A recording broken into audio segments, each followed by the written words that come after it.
What's up, guys? Welcome to another exciting edition of Real Estate Podcast, episode 223. I'm here with Griffin. I'm here with Trav. And I'm here without him. This week we watched The Flash. Finally got to watch it. I watched it I finished it like an hour ago.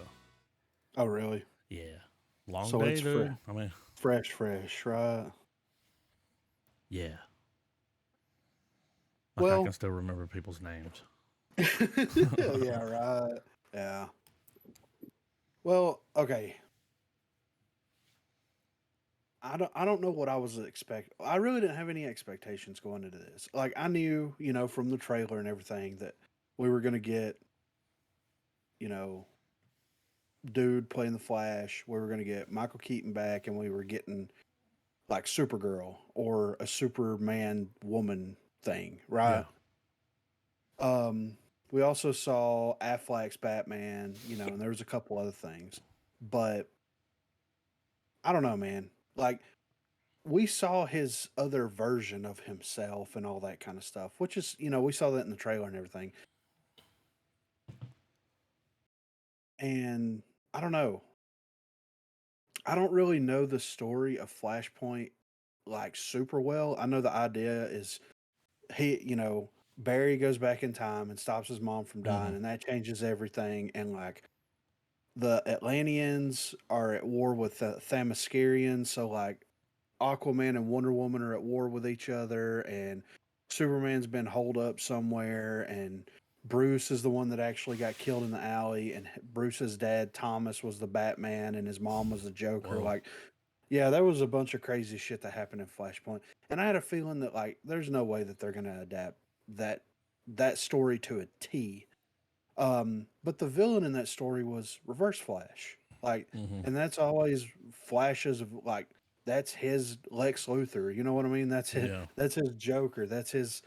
That's And it's him. well, no, it's Eobard Thorn or Thrawn or whatever his name is. So It's it's not different than even- this one. Like, Yes, yeah. So I kind of like the fact that it was him. Like, I got that. He's yeah. like, no, I can fix it. And it's like, kind of making it worse, Yeah, right. There was a lot of stuff that I liked about it, but there was a lot of stuff that I was just like, what are they doing here? Like, I understand that they wanted to make him the villain, right? Like they wanted to make the other version of Barry the villain. But like he's such a dumbass through the whole movie that you don't, and then they try to make him like this sympathetic villainous character, and it just didn't work. Like, I didn't care, and I didn't care if he thought that he could save him. Like, I don't know. If they were going to go that route with it the whole time, if that was the idea, then they should have made the other version of himself not so dumb and like childish, I guess you would say. Well, he kind of had it made. I mean, Well, yeah, I mean, I get that. mom was there. He lived a different life. Like, Yeah. I mean, I get that, but at the same time, it's just like you can't to me that was the biggest throwaway character in the movie, and then they're gonna turn them into the villain of the piece, kinda, but not really, but kinda. And then at the same time, like the movie's really gonna be more so about Batman than the Flash. And I don't know, it was just weird. Like I didn't really, I wasn't a super huge fan of how they did the like time travel sequences. Like him being in that bubble in that dome thing, and Yeah. like him running in reverse, and it's showing like he's seeing the past play out there. yeah. It was an interesting idea, and I understand why they did it the way that they did it, but at the same time, like I don't know, it wasn't the best thing, at the end of the day. So, and then like we knew Zod was going to be the villain going into it, But didn't and expect him to be there that long. yeah, right, I yeah. thought it was just going to be something at the beginning. And Yeah. But it makes sense in the context of like the Snyderverse and everything that's happening, Mm-hmm. but also at the same time, like they could have used something more impactful. Like they could have used Doomsday, or they could have used Darkseid, or they could have used something more. And I know that like, Superman was like the start of the Zack Snyderverse and all that kind of stuff. I get that, and that the idea is like he's going back. You're kind of seeing the start of this world's like kind of the start of this world's like meta human thing that's going on. So they wanted to kind of use that as the linchpin, where it's like, well, I mean, this still happens, but I don't know. I guess I was expecting it to build up to something more so, where it's like you have this final showdown. There he goes through this whole thing, getting his powers back and all this stuff, and then it's like the Zod stuff happens in the middle of the desert, like, and it just kind of like happens for 15 minutes, and then it's just kind of done. It's like everybody dies there, and Zod wins, and he terraforms the planet. Like Yeah. that's what happens. He gets the codex from Mm-hmm. from her, from Supergirl, and then that's just the end of it. You know what I mean? Yeah. So yeah, there was a lot of odd decisions that were made. Well, I didn't mind it. I I mean, I didn't. think Didn't bother me. I think that, well, first off, I fucking loved it. But But I that's don't the know thing. nothing. You know what I mean? I don't know But, any but material. see, we'll see the thing is that it wasn't a full on adaptation of Flashpoint. That was just its backbone per se. I do agree that like I wish Eobard Thawne would have shown up, but And y'all say that, that's the reverse that Flash.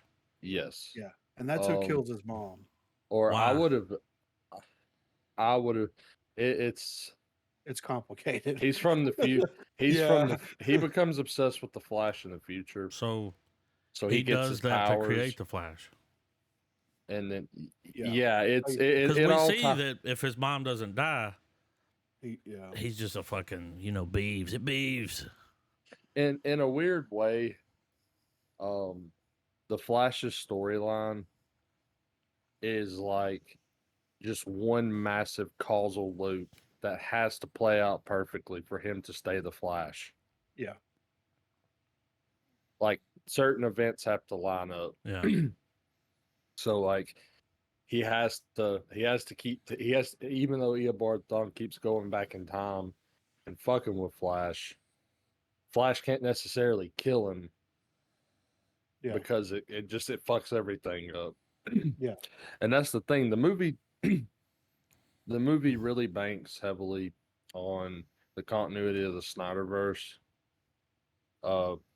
Because I mean, one of the things like there's little things this movie did that I really appreciated.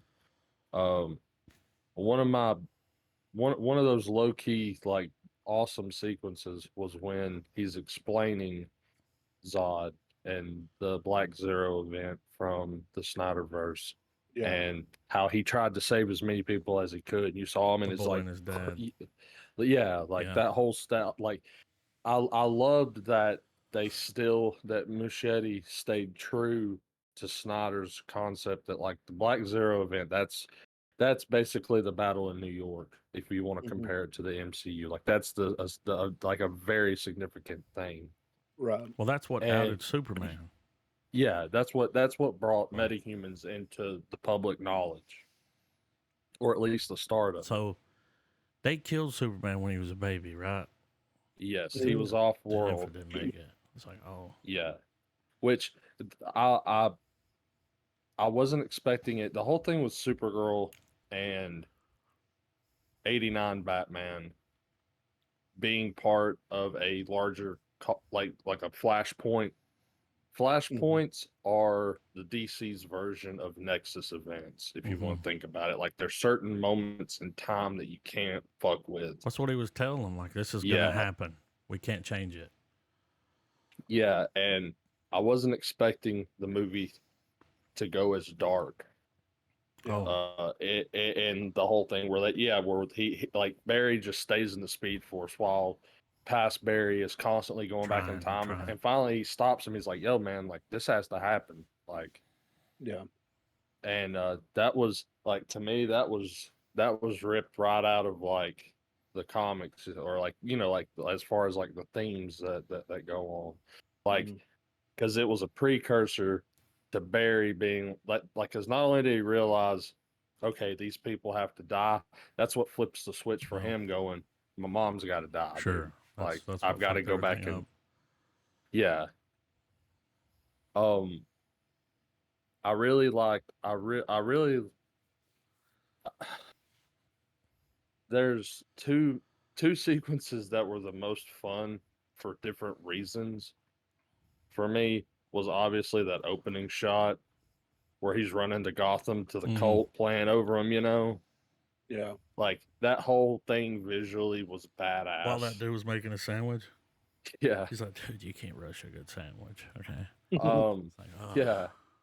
And the scene where or he's on the phone with his dad mm-hmm. and he's reflecting at his childhood home and he sees Yeah. little him and everything, and as he runs past him, like you're seeing the moment where he's like, fuck this, I'm changing it.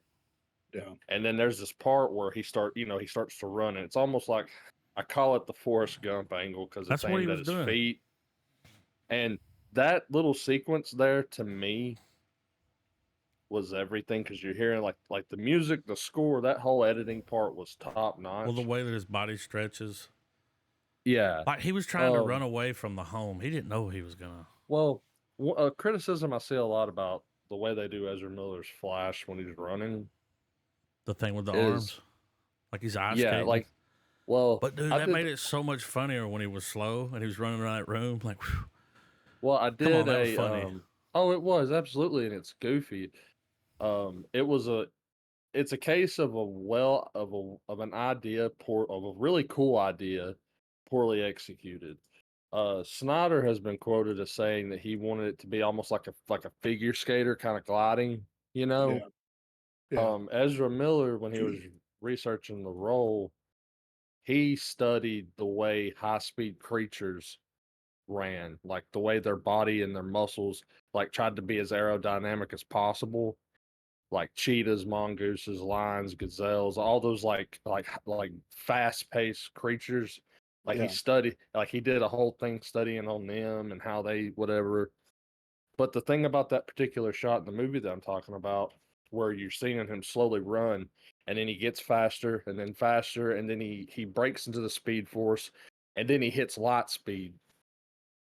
One of the things that I feel like is lost to a lot of people is that like Barry Allen is moving really fast. He's not Well, faster burning. than light. Yeah, like his Yeah. body is moving. That's why he's burning calories so Yeah. quickly. Like that's why he's his body's moving at an inhuman pace.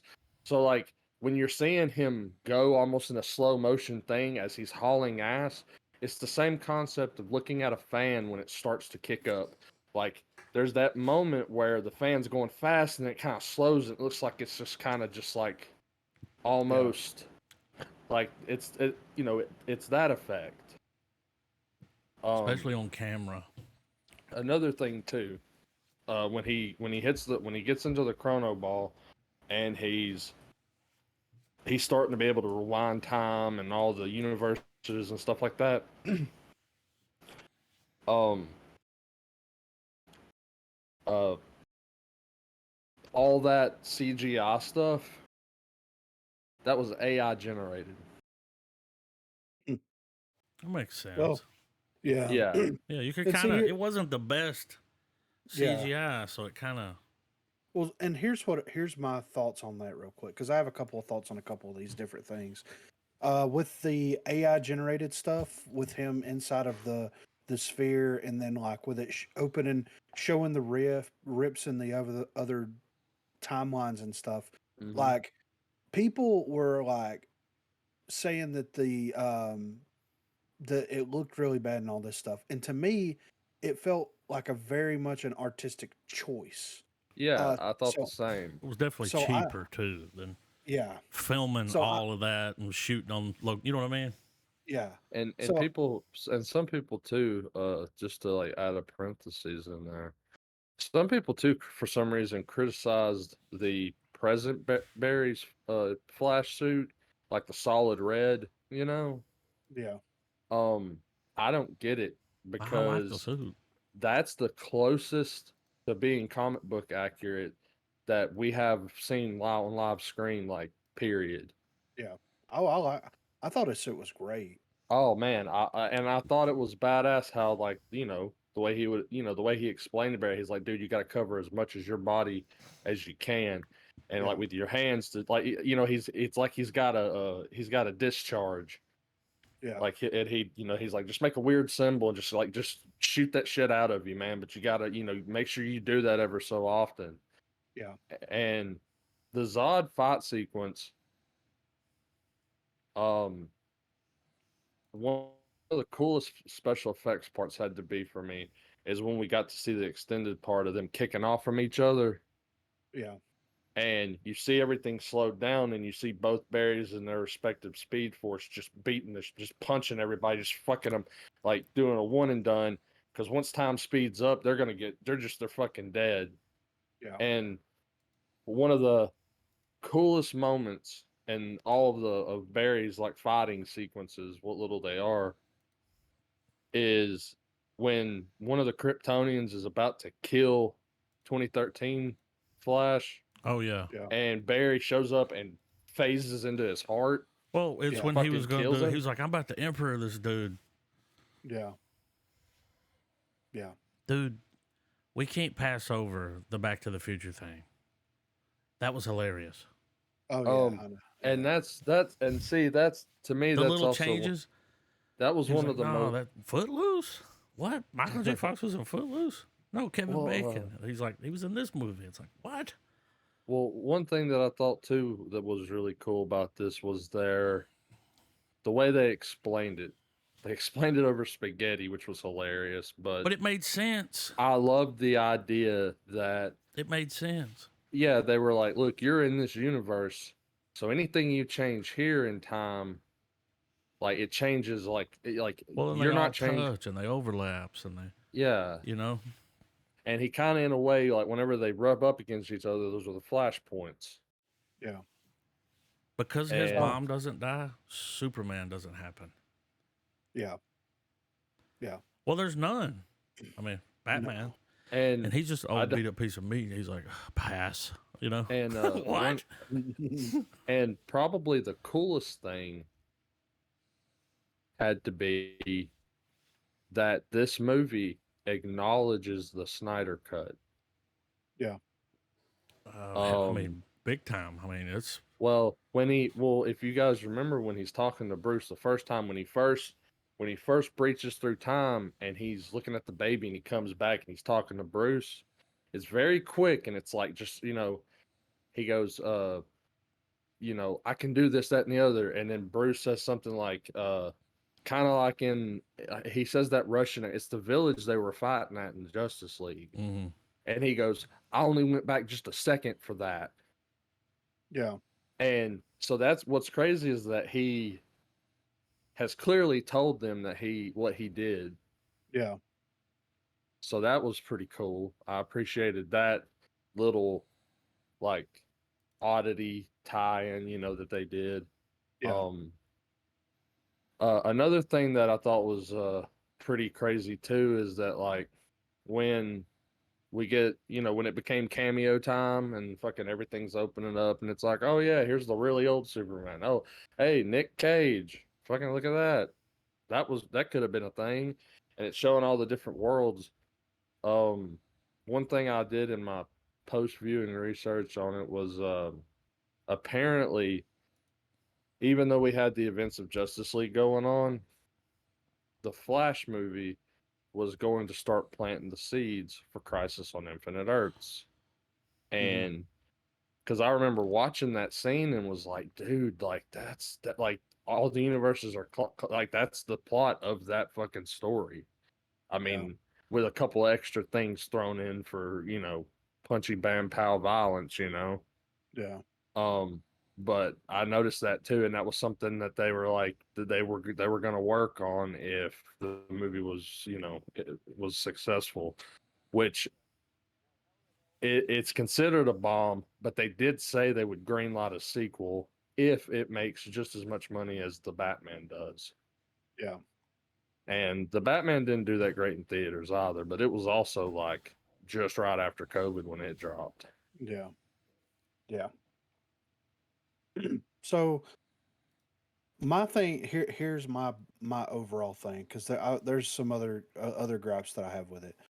As a DC movie, phenomenal. What'd As you a say? Flash movie, as a DC movie, it was Yeah. phenomenal.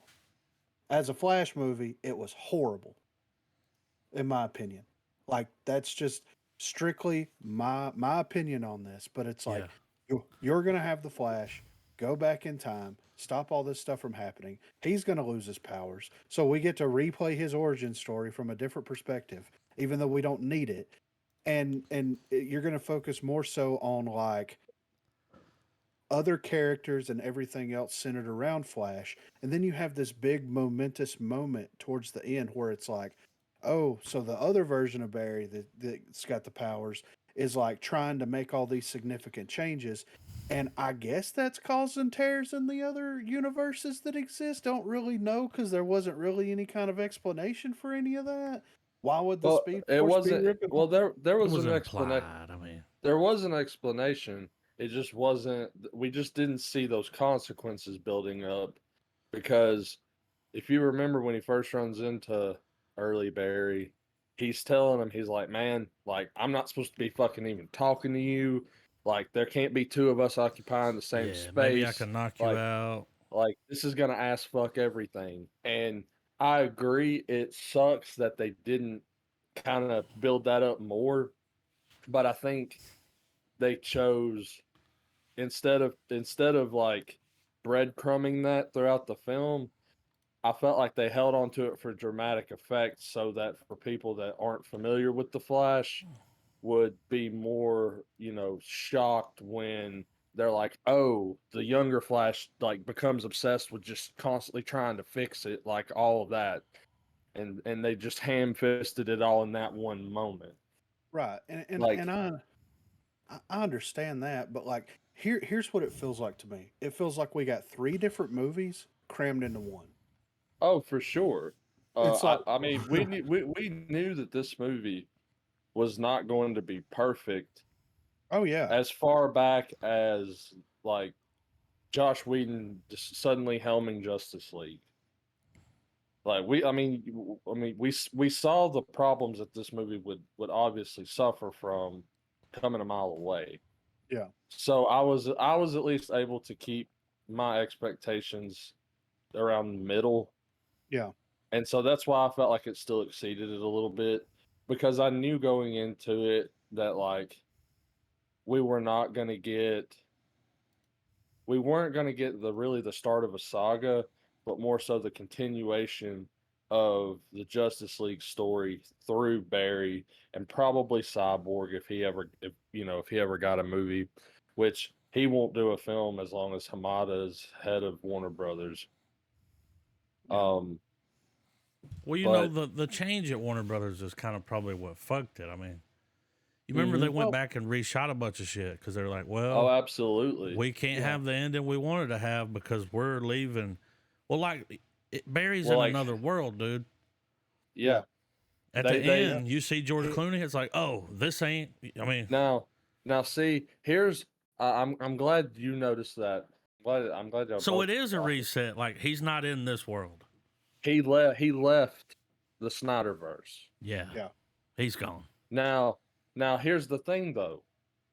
If you go back or if you watch the post credit when he's talking to Aquaman, Yeah, he makes a point to tell him that while he's all drunk and stammering around, he goes, "Yeah, dude, there were 3 Batman." yeah.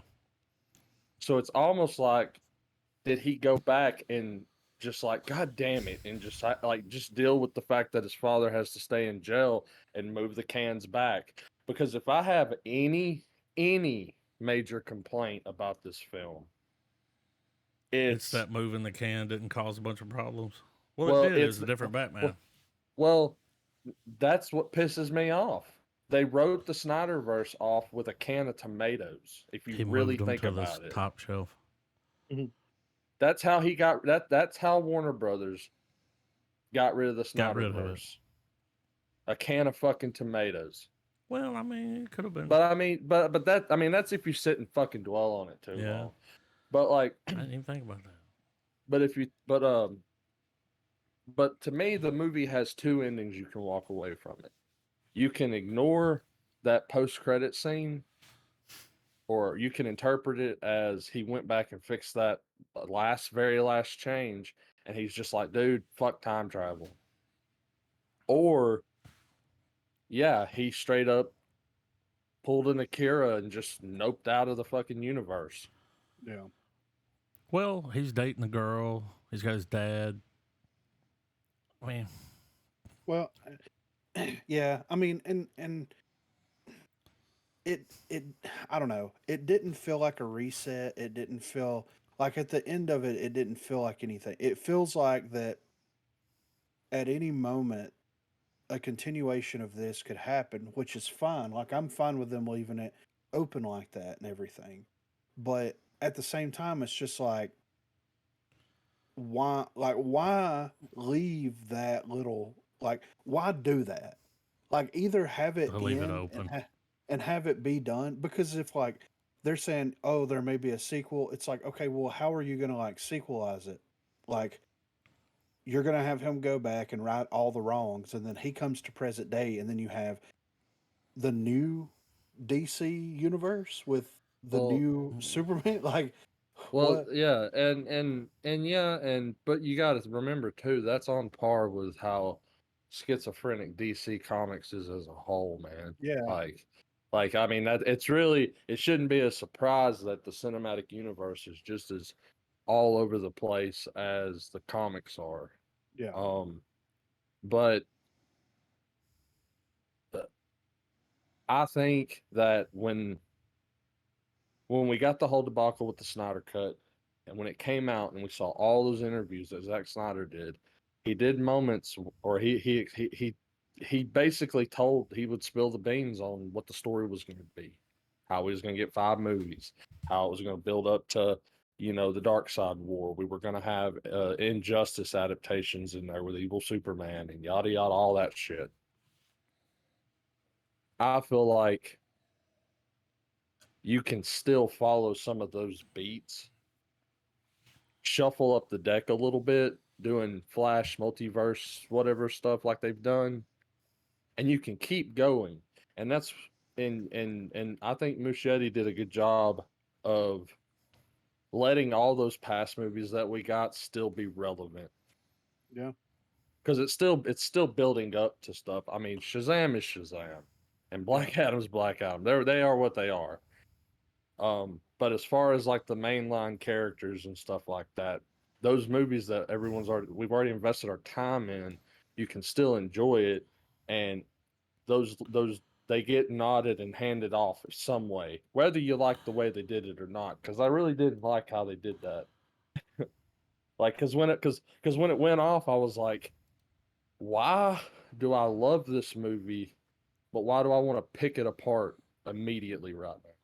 yeah, Um, but I think that's the hallmark of a good movie, man. Batman versus Superman has the same things. Even Man of Steel, and those two films alone are still debated and talked about now than like 2/3, if not 3/4 of the damn MCU. yeah, yeah. I mean, and the ending really didn't, other than like them not really like building, like them building up to a terrible villain on top of building up to like what this terrible villain is doing is ripping the universes apart. Like everything before and after that, it's like, okay, there's some like weird little gripe complaints that I have. Like I don't like the way that they did his speed running. I like they make everything stop and then they have him move in slow motion. and that's just it's to me that was kind of weird. Like that's just a little nitpicky gripe thing. It doesn't mean anything. It doesn't matter. Well, I You mean, know, but see, you're not alone though, man. A lot of people do not like this movie, and a lot of people have not liked how they depicted his running. I even had beefs with the way they did it in the Whedon cut of Justice League. I yeah, thought that that one shot of him just, I mean, jellyfishing across the screen. I was like, yeah, why did that make it to the final cut? Like that should yeah. have been, that would have been the first fucking few frames I deleted. I've been like, that was a mistake and got rid Yeah. of it, you know? Well, and I get that like they did it perfectly in Days of Future Past and Apocalypse. They did speed running moments and segments perfectly in there. I understand why they were trying to do something different to set themselves apart, but like and they it got better as the movie went on. Like that first sequence where he shows up to that hospital and he's saving those babies Oh, and everything with him like slow running in slow motion on top of everything. Like it was just I want to But I, cut I would pose the question: how do you depict a speedster that is essentially faster than all of the well, you other have to slow it down so you can speedsters? see what he's doing.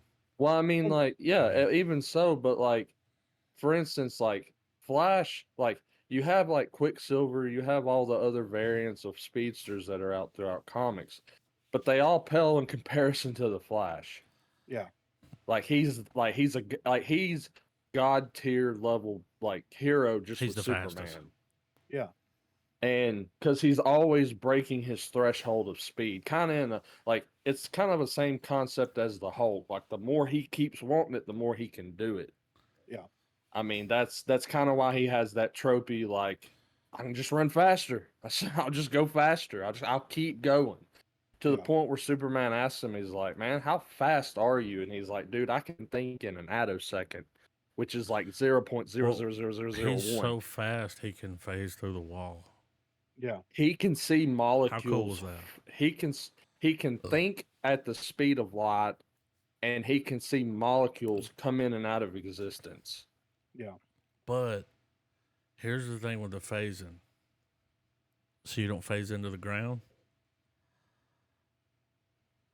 Like when you're just Right. I mean, how do you just? Well, I Which, mean, well, he did it that one time. Remember, yeah, he yeah. fell through well, something. It was like, well, but doesn't that always happen? So you can control where you phase, I guess. Yeah, well, Um, he has to move his atoms faster than yeah, he has to willfully do it. yeah. yeah, but That when that's there was several times where he did it that he didn't go through the ground, but he went through other things. I Oh guess He yeah, could, you yeah, know what he I'm can, saying? He yeah, can't. yeah, he can. I mean, not for real though. That ain't how that Yeah. worked. Oh But well, you're for right. the He sake of can. the movie He and the whole thing well, with he the clearly food, where was can. all the food at the end? Well, he can yeah. clearly. I mean, he can clearly direct his phasing because we saw it happen when he phases through the shockwave of the Yeah, mother boxes blowing up. yeah, that was pretty cool. But my thing, like, just to finish on that idea, it's like, okay, if he's going to be the fastest creature ever of all time, like, it had everything moving and everything was still moving whenever he was moving in slow motion. It didn't feel like, I guess realistic is the wrong word here, but like, it should have had him moving normally and everything else stop completely.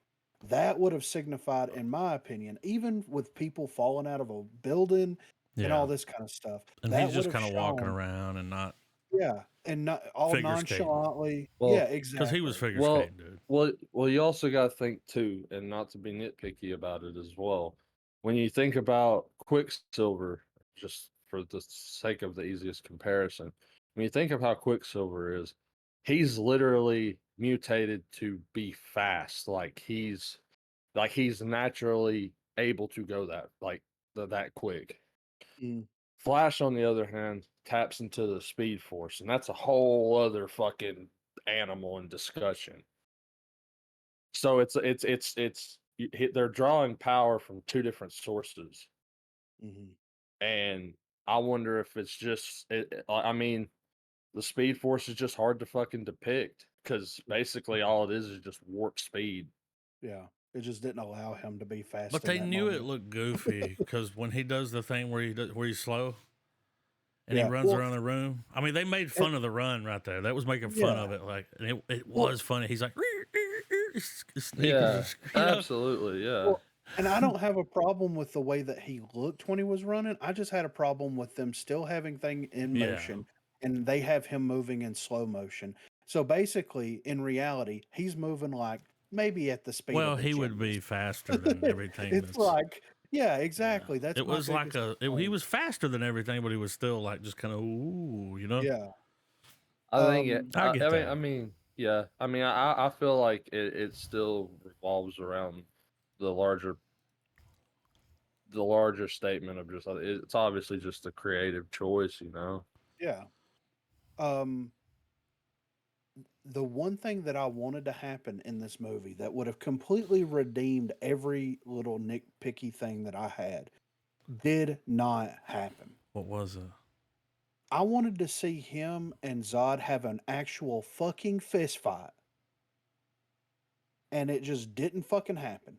Like, this is what I'm saying about they had basically the Flash movie or the greatest DC movie, but the worst Flash movie is Flash stays in the safest, most like unintrusive situations through the entire movie. He is arguably the most powerful DC fucking hero in existence, going up against in the DC or the Snyderverse, one of the most powerful, if not the most powerful villain other than Darkseid, and they couldn't have them have a legitimate fight.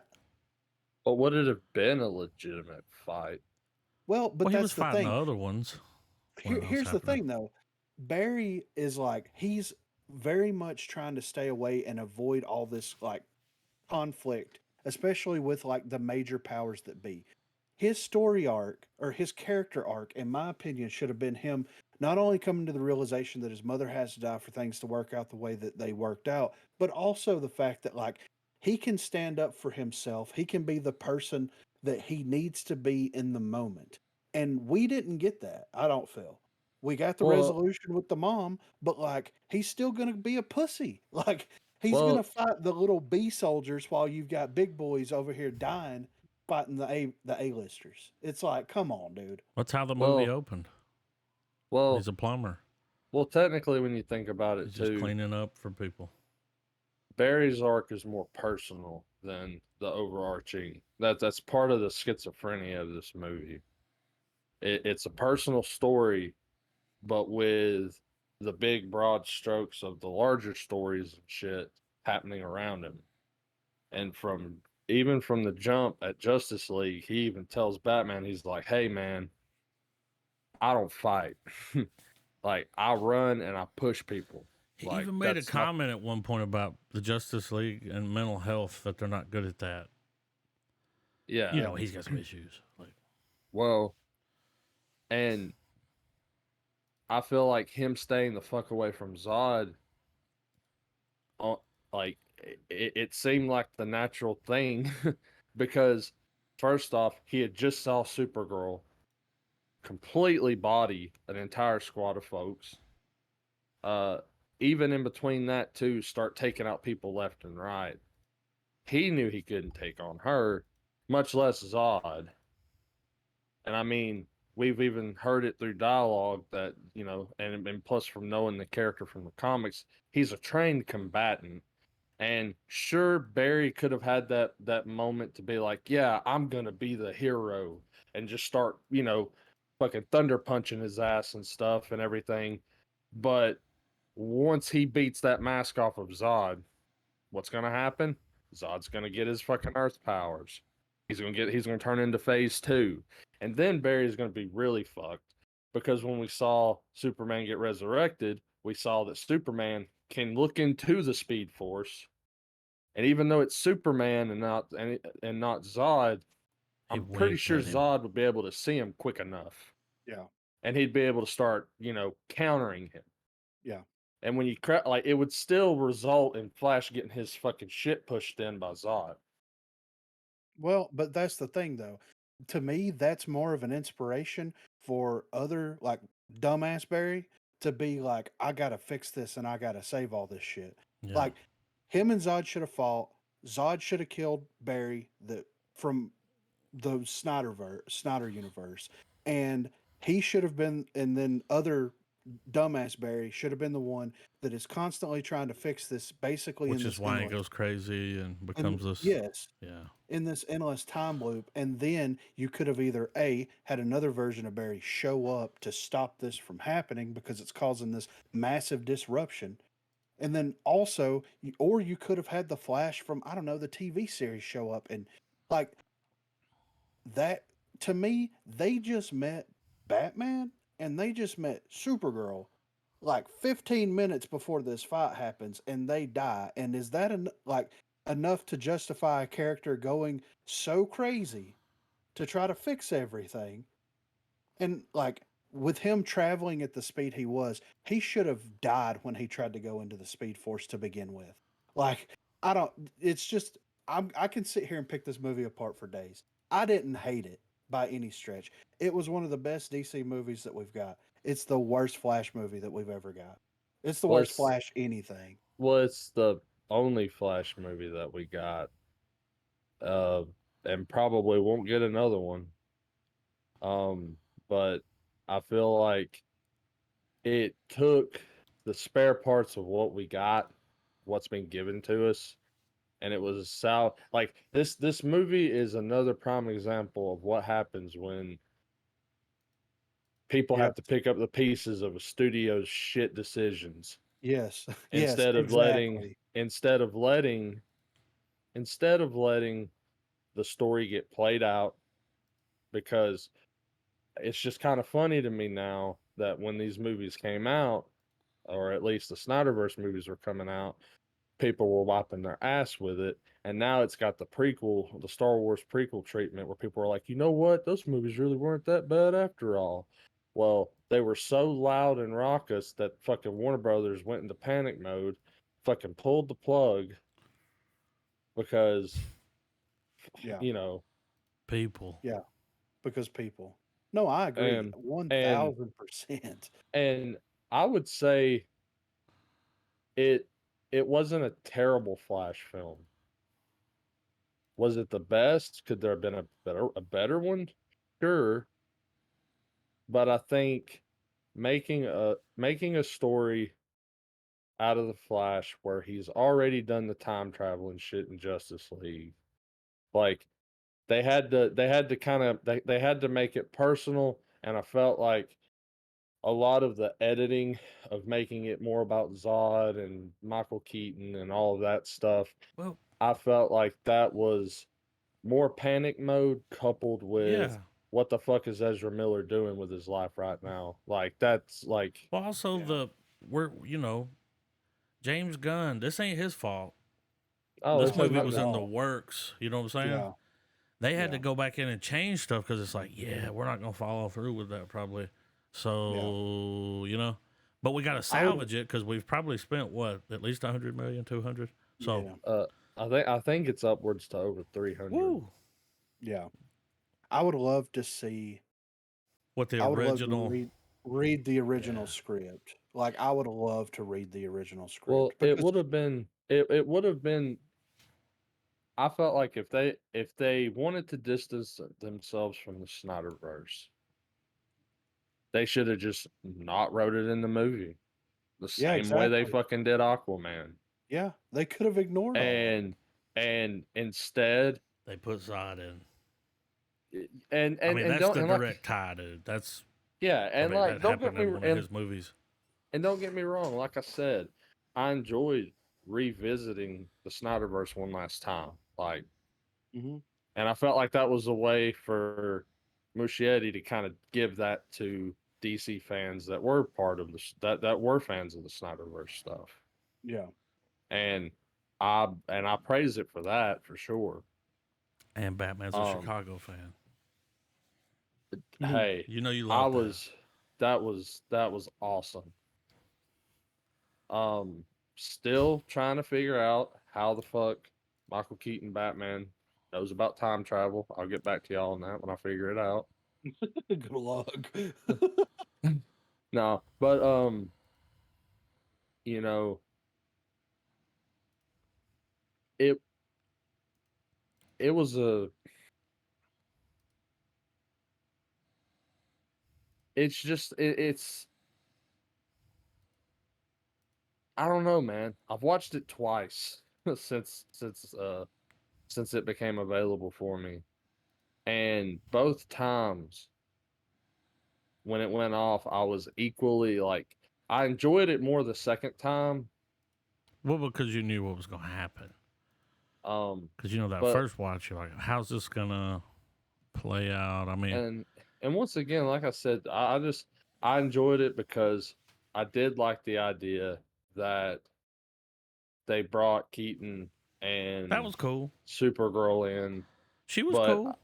I thought it was cool how they took the darker turn with it, where it was like, no, man, Yeah. they don't make it Not only do you like see this, Michael Keaton die, he dies twice. You know, and but he was I ready to thought die. I thought out of the whole like time bubble chrono ball thing, I thought it was a cool idea what they were trying to go with. I didn't quite understand why we saw like the copy paste of everything in circles. That like that Oh, how I it Yeah. was. like it was just Well, some would it be was different than the other, but it yeah, was, yeah. I mean, it was weird. I understood enough to know that's like, okay, these are all the different versions, but Yeah. like, and I praise it for trying to be different. Um, Yeah. I, you know, I I'm a As a Flash fan, I know that like just like with any comic book character, like I can't act like it's just specifically to the Flash. Most of all the fucking movies that have come out in this genre could be better than what they were. yeah. That's Like every movie like sometimes. I mean, yeah, yeah. Even The Dark Knight, as much of a stretch as that sounds, even The Dark Knight could have been better. I mean, and that's not for changing anything on Heath Ledger's part. Like there's stuff about that movie that's fucking like, okay, whatever. Ordinary citizen. Yeah. Um,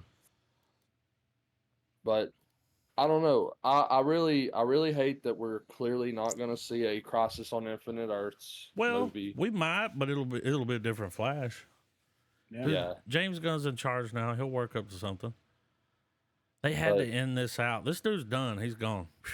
Out. but but at the end of the day, though, man, it didn't feel like it was 2.5 hours to me. Like I had and that's my thing. I'm biased because I love time travel stories, Yeah. man, and a lot of them are out there, and a lot of them have plot holes out the wazoo, and it's just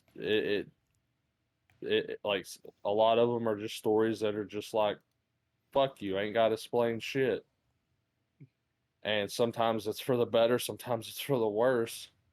Some of it seems to play it out in the Flash a little bit, but at the end of the day,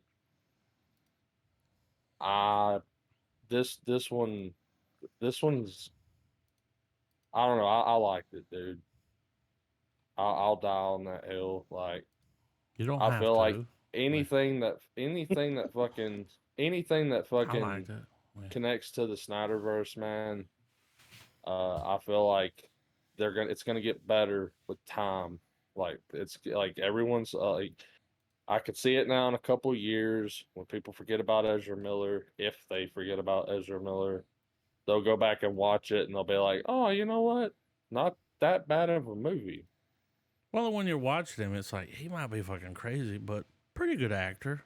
And I Yeah. did like that despite it being out right now in the time where it's like every superhero movie is like multiverse, different versions. Oh my god. Yeah. Nick It feels Cage. different. It does feel different from fucking all of them. Yeah, for sure. I agree. And I do like that. I'm glad that it didn't go into the Marvel formula already. Yeah. No, I agree 100%. Here's my stance on it. Final thoughts.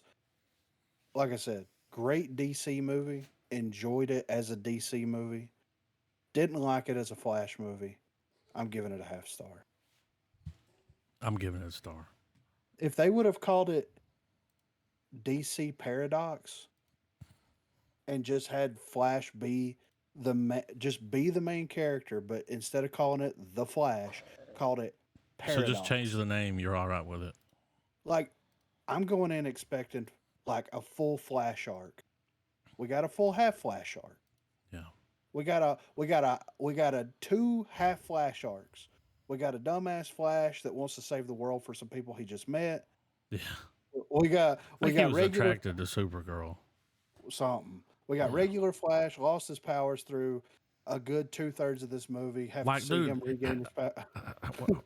With that part, he's so fast, dude. Why did he move out the way? When he heard the Yeah. bolt come in, move. I I get don't it, know. it's for the story, but Yeah, I know. when he got hit by that, I was like, I call bullshit. He could Well, here's the- move. Like he Well- gets knocked out of the Speed Force, and he doesn't know what knocked him out of the Speed Force. Like he got a glimpse of it, but like all of a sudden we can't go back in that shit. I'm gonna stop. I'm giving it a half star because I could just keep going with it. I give it a whole star. But I just watched it. I didn't have a lot of time to think about it. I give it a whole star. It has its flaws. So does Knew every that going movie. in. I mean, Yeah. that's- But this movie there were some shots in this movie that were fucking great. I really, one of the things we didn't talk about was, I really liked how when he's trying to get his powers back, Supergirl takes that was you know, cool. She the was third cool. the third time's a charm moment. Yeah, I liked how she picked up the Flash and just took him into the thunderstorm. Yeah, Yeah. that was cool. I There's think that- she there's was that- setting her up for something, dude. But like, because of the way things are going, it's like, nah. well, dude, they're working on like James Gunn's working on a Supergirl. Is he going to movie. use her? I hope, dude. I loved her. I liked She her. did great. I thought she was amazing. I loved her demeanor. I loved everything about her Oh, character. Dude, when she like I really that moment when she shows up to Zod's like, yeah, we found Kal-El. He didn't have the codex. We killed him. Yeah, Uh, and she's like, "You wait, did what?" And Yeah. she flips the fuck Oh, she out. beat the fuck out of that motherfucker, dude. Yeah, Well, like, yeah, she just She straight gave up him was a like, whoop for- fuck. Yeah, she was like, fuck you, dude. Like, it Yeah. wasn't this. It Yeah. wasn't it was the mirror She opposite was like, "Who, my of cousin?" Well, like, the whole time Superman's like, dude, I don't want to fight you. I'm about to knock you through six Yeah, this is completely- skyscrapers. Well, she'd been trapped gonna- in that room. Like, Oh, she's bitter, dude. yeah. she kind of And- reminded me of Michelle Rodriguez. A little bit. You know what I didn't mean? she? She kind of had that. But I like her. wait, I thought Yeah. the Hotter? I thought Yeah. the suit looked great. I thought yes, Where'd the suit all- come from? it was Dude, laying on the right. ground, man. yeah. So I'm assuming the thing that they were keeping her in was her spaceship. Yeah. I thought. Well, I no, think no, that was something to okay. keep her in, to keep her away from sunlight. Yeah, but still though, like, anyway, I loved. Look, Well, if you think about it, they probably took it off of her, put her in that gun because they were probably conducting experiments on her. Yeah, that's what was Yeah. happening there with her. But they kept her in that, keep her away from the sun, any kind Yeah. of light, really. I mean, yeah. that's why Oh, she man. looked all pale. Oh. and- I was such a kid during that moment though, because me and my wife were watching it, and as soon as they get down there and they reveal her and they grab her and everything, I look over at Deidre and I go, once they get her in the sunlight, it's fucking on. Yeah. And I was not wrong. I mean, Yeah. we saw it in the trailer, but like Yeah. the extent of how much ass she kicks in this movie she's is whipping ass. crazy. Michael Keaton can play Batman, in my opinion, whenever the fuck he wants to play Yeah. Batman. Yeah. Like, He's always welcome I- back, you know? dude, if they do not use him to do a Batman Beyond story, they are fucking up so fucking bad, dude. I loved him as old man Batman. I was good. loved him as bearded fucking long hair, Yeah, just trying to fake beard, fucking but yeah, get no, yeah, trying to get away from everybody. Like, Yeah. dude, Well, one of the coolest things that I like too about his iteration pass. was that when they roll up on him and they're talking and everything and introducing themselves and you know they're kind of The you whole know they're spaghetti bowl scene. yeah yeah well right before they start going into that stuff he explains to him he's like hey man he's like I cleaned up Gotham Gotham's one of yeah, the safest the cities in the world. safest. I mean, Yeah, I'm done. like his Batman is the one that succeeded. Yeah, yeah, that's cool that they did that for him. He completed Yeah. the mission, and I thought that was awesome. Yeah, One little the funniest little cameo, if you want to call it the that. Nick Cage one, Well, because that was it was funny. it was the laughing Joker teeth. The little bag. oh yeah, This bag Dude, laughs. when fucking Ninny Poo rolls up and goes, I think this one's laughing. You Yeah. know, when you open it and you hear the I was like, oh shit, okay. yeah, Kind of morbid that this dude took it, but okay. yeah. No, dude, like I said, everything surrounding it that was fucking incredible. I loved it. It fed into it. I love the way that hit the more um flying sequences we got in this one with Batman specifically. Yeah. Like the way that dude jumps on his plane and tries to rip him out of it, and he just spins it in the little It's the pod fucking inside of it. rotoscope. Just fucking. Yeah, dude, it was so cool, man. Yeah, Like that was cool. there was a lot of shit in this movie that I loved. I fucking Well, absolutely loved. it's the classic it's the classic Michael Keaton thing where in Batman and in Batman Returns, anytime that motherfucker was in the Batmobile, the Batcycle, the plane, whatever, right? Yeah, He's the Batman that's like, I got a button for that. yeah. like Dude, and He and, broke and the a whole tape time measure out and said, "How much do you weigh?" Dude, that was so That was fucking hilarious. awesome. Yeah, That was so old man. the bat. He tape reached on measure, this fucking bat belt, dude, and pulled out a. the fucking He's like, plane ah. measure. He Yeah. was pretty close. He Yeah. got him up there. One thing though, like despite the running, despite the story, the nitpick, all that stuff, man, Ezra Miller did do a good job at He did a playing good two job. versions. Yeah. Oh yeah. He did. The present Barry, like the way he acted, like Yeah. like dude, Beast. there's a shot where I'm like, dude, that captures perfectly like the saddest moment, the lowest point for Barry Allen. And it's when the kid version of himself runs past him Yeah. and you see him looking off and like staring at him. Like he's just got that shot look on his face, like I'm fucking done, dude. I thought the good one was in the grocery store at the end. Oh, yeah, man. That was a great sequence. Yeah. Yeah.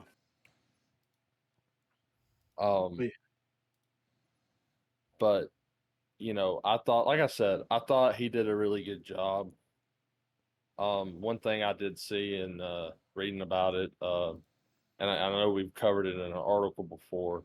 The director has said that if he were to do a sequel, he would only do it with Ezra. Mm-hmm. Yeah. And you know, it would be nice if we could get a sequel. Because Yeah. the problem about the Flash, and it even extends into Aquaman and even Cyborg. These three characters of the Justice League, they were brought into the DCU vastly different Yeah. than the other three. I mean, even you know, we kind of got it. We got catch up with Wonder Woman, but the characters were already established.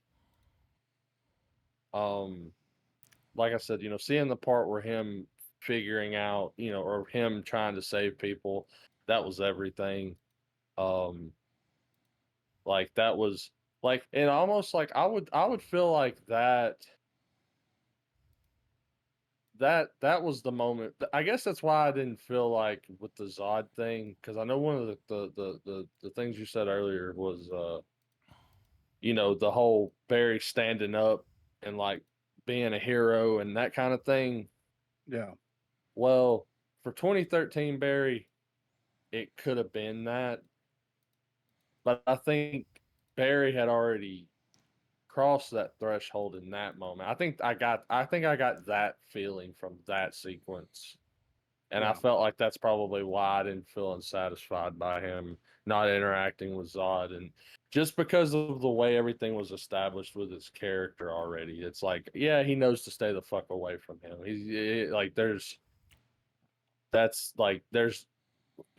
He's already in a different universe. He doesn't want to die there. Right. But I get your argument to it. But like I said, I felt like I got that fulfillment out of seeing a freshly like hot off the fucking chemicals Flash like trying to save people during the Superman Zod fight. Because one thing that people harped about that fight was that there was so much collateral damage, and Yeah, it's that's like, why they did well, this one in the desert. I thought about that. well, Yeah. Well, Yeah. well, we saw that. Well, what we're seeing is that, and sure, maybe it's a case of hindsight, and they're like, well, maybe we should go back and fix that. Or I like the idea that we're seeing moments where there were people trying to save people on the ground while this fight was happening. Like the Justice League was already together, they just didn't know it. Mhm. Yeah. That kind of cheesy, wink to the audience in a way. But I mean, there's a lot to like and a lot to be questionable about. But I can't. There's not really anything that happened in the movie that made me just go, oh fuck this. Like Yeah. that nah man. Like I had a good time. I'm gonna have a copy of it up on my DC shelf for sure. I feel like it's worthy enough for that. Oh yeah. Yeah, 2.5 stars. Oh yeah. So real quick, Secret Invasion. I watched it last night. Um, this episode was better. I know we've only got one episode left, and we're getting like Fury, but them having that vial, like I'm assuming that vial has like all of the superheroes' No, it's DNA. the chick. Oh, What's her Captain name? Captain Marvel. Marvel. That's it. That's Yeah, her shit. That's what that is. it's interesting. So it So I'm really is all the guessing. powers, right? I mean, I mean, Yeah. yeah. basically, yeah, yeah. I think this really is Um, gearing up for Fantastic Four. it I kind really of feels do. that way, I've seen people talking about that. I think it's what's happening. and that's fine. Like I'm cool with that. Y'all think Nick And Fury's gonna die in the next episode? I think he I might don't. die, dude. I think that they'll fake us out. They'll kill a scroll. Well, Well, I think they'll leave it like they won't have him die on screen, Yeah.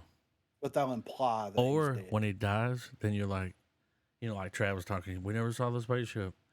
It's been a scroll, so it's not the real Nick. You know what I mean? Yeah, That could happen. I could see that happening. yeah. So how It's many tombstones does he have? one in every country apparently. mean- no, dude, that was one of the coolest things that I've enjoyed about it is that like, because the thing about Nick Fury is he's got hideouts fucking everywhere. Like, there's been so many Avenger crossover stories where a group of heroes have to go hide out in a fucking Nick Yeah. Fury Well, that's where he buries hole, his bug out bags. Yeah. He's like, here's my bug out patch. Here's my, Oh, he upgraded, dude. He got the good shit. And he called somebody and was like, it's go time. Yeah, I've But been wondering.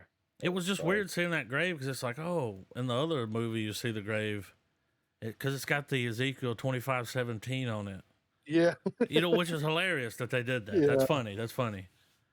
Well, dude, the way he just strides in the shot and all his The way he every fucking walks episode. in. Yeah, like a Just- pimp. But Did I've- y'all I've see been- his where he was that red notice where they're like looking for him? You know what I'm talking about? Where they're like scanning people, like, oh, we're Oh, looking for yeah. this guy. Okay, did you see where he's born? It was in Mississippi. No, it was in Birmingham, right? Huntsville, Alabama. Okay, yeah. I remember him Nick saying that it Fury. was It says it somewhere on the in, thing. Yeah, yeah, on that thing, I Huntsville, was like, baby. oh, Yeah. Huntsville. That's cool. Just a good Kind of old makes boy. sense though with the whole Redstone Yeah. Arsenal, NASA. Yeah. That's pretty cool. Uh, They did that. so I feel like with the inclusion of Rhodes as a scroll, it's had me Scrody. wonder. Yeah, it's had me wondering if I mean, Rhodey. I mean Scrody. I mean I mean he is kind of acting like that little His name's fucking. Rhodey. He's a He scroll. He's a is acting Scrody. like a he's acting like a gooch. He's a Yeah, scrote, like a dude. nut sack walking around. Right, using his nuts for feet, talking out his pee hole. But no, I think or I've been wondering if Secret Invasion is obviously going to be the one and done that it is, but if it and Armor Wars is going to tell a larger story that either builds off to Fantastic Four or gets picked up in Secret Wars. Yeah. Yeah, because this actually makes me more excited to watch Armor Wars than I was originally excited to watch Armor Wars. You know what I mean? Well, yeah, because I'm still not sure what they're like, what What's that's going going to on? even do. Yeah, like Well, Yeah. remember when we watched the Hulk show, She Hulk, and that dude was Mhm. trying to get her DNA? Yeah. Well, what's happening in this show? Yeah. I got loyalty, got They're royalty trying to inside get my people's DNA. DNA. well, Yeah. I thought it was cool that So I thought it was cool that Fury was like, man, we have a really good chance right now to get a little bit of everybody because it was after Endgame, that big ass battlefield. Like he sent a Yeah. group of people out there to just collect samples, which is like odd and like Yeah. 6 steps ahead. But I mean, still Nick Fury as fuck. Yeah. So he's Well, got Thanos DNA and all of that, like his what was it, the Black Order or whatever. yeah. So I mean, Well, I mean, but I mean, doesn't that seem like the worst idea ever? it sounds like some government shit, dude. Well, no, well, like, let's wait, what think seems about like a worst idea? collecting the Collecting DNA of DNA. all these superheroes. Because That's I think mean, fucking about it. government. Well, I mean, well, dude. Well, no. remember The when she whole destroyed Captain America's DNA? Remember that? Yeah. yeah, Threw it in and the water to get rid of it. dude, half of the villains that we got on the back end of Avengers was because of people getting a hold of Chitauri technology. Yeah. So now they're gonna get superhero DNA, and then Fantastic Four. yeah, yeah. So I mean, We'll see. I don't think that they're if they have Fury dying or something like that. I think that chick is going to kind of step into the Fury Yeah. role for a while. The chick from Game of Thrones. Yeah, yeah, yeah. Yeah. And I think it's very convenient that they decide to give her superpowers. Like Mhm. here's like my thing with the MCU right now. It's like everybody's a super genius. Everybody has kids that are super geniuses. So that basically makes the people that are really super geniuses not that impressive. And then you're giving everybody powers. Like the thing about Nick Fury is he's just Just a man. he's just a man. He's someone that everybody can realistically relate to. Um, so you're gonna, I don't know, man. It's like I just want a dude that can be a dude and not be disguised as another dude. You know? He could be the well, dude that know what he's and doing. and I agree. But I can't help but feel like everybody getting like the whole everyone being a super genius, that's just bad writing. Yeah. But as for like just like an influx of heroes, I feel like that's just a clear path setting for Secret Wars where the herd's going to get thinned quite a bit Right. because because like if it's how I, like my theory is that they're gonna fight Kang in Dynasty, obviously. Kang's like the defeat of Kang is going to cause a dead man switch scenario where it's like, all right, we're going to merge all the timelines back into the sacred timeline. Mhm. All those timelines merge. We get Battle World, we get Secret Wars, we get all these different heroes having to vie for competition, and a lot of them are going to die as these universes collapse on them. Yeah. And they're going to be able to be like, all right, guys, we had our fun. Here's our nostalgia moments. Here's here's some what if shit that we like. All right, let's fucking get back to business. Yeah. Because the whole thing with the multiverse is also still dealing with the whole idea that like everybody's still reeling from the death of Iron Man, even though everyone is figuring out shit just fine without him. Yeah. Right. But because all like most of the movies have been some sort of like stage of grief Yeah. and the loss of somebody. So it's the whole mourning phase, and I think as it ties itself up, it's gonna it's gonna that's gonna go down. Yeah. Which is fine. But yeah, I'm actually excited about this last episode. I'm interested to see. It sucks that Talos, and I hate the way that Yeah, they that was a bummer. Talos. Yeah. They're gonna Uh, bring him back in the machine. well, and I was Mm. expecting them to try to get him in there, but is it going to be like Pet Cemetery? Has it been dead for too long? Anyway. Mhm. Well, Anyway. I think the only way that they're going to be able to fight Gravik is going to be if Amelia Clark and him go Super Scroll versus Super Scroll, Yeah.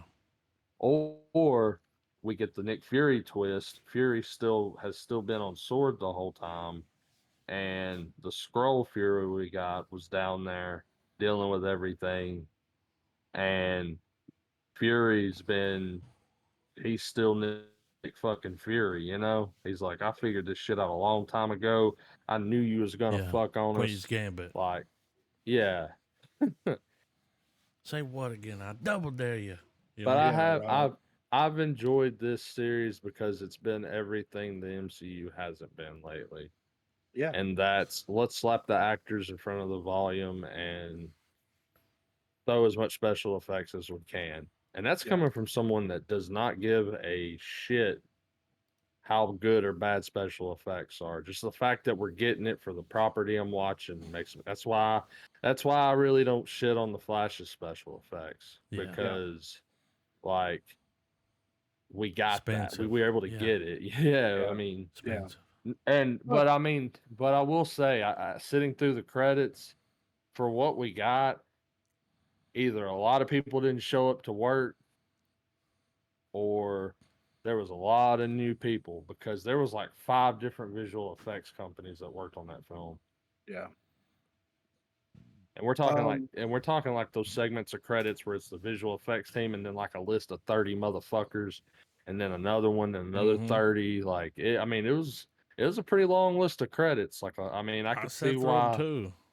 yeah. like Yeah. I could see why they were like fuck Ezra Miller, we're still putting it out because Well, these they people spent all that gotta money have a that they had to. They took the well hit on the what is it, Batgirl movie. They couldn't take a hit mhm, on this one. That was a write off. Yeah. yeah. Yeah. But yeah, Secret Invasion has been good. I just it I am I'm really excited for season 2 of Loki though. Yeah. Yeah. Um, that's probably like Loki has probably been the best out of the Disney Plus stuff. Yeah. Well, and that's And like that.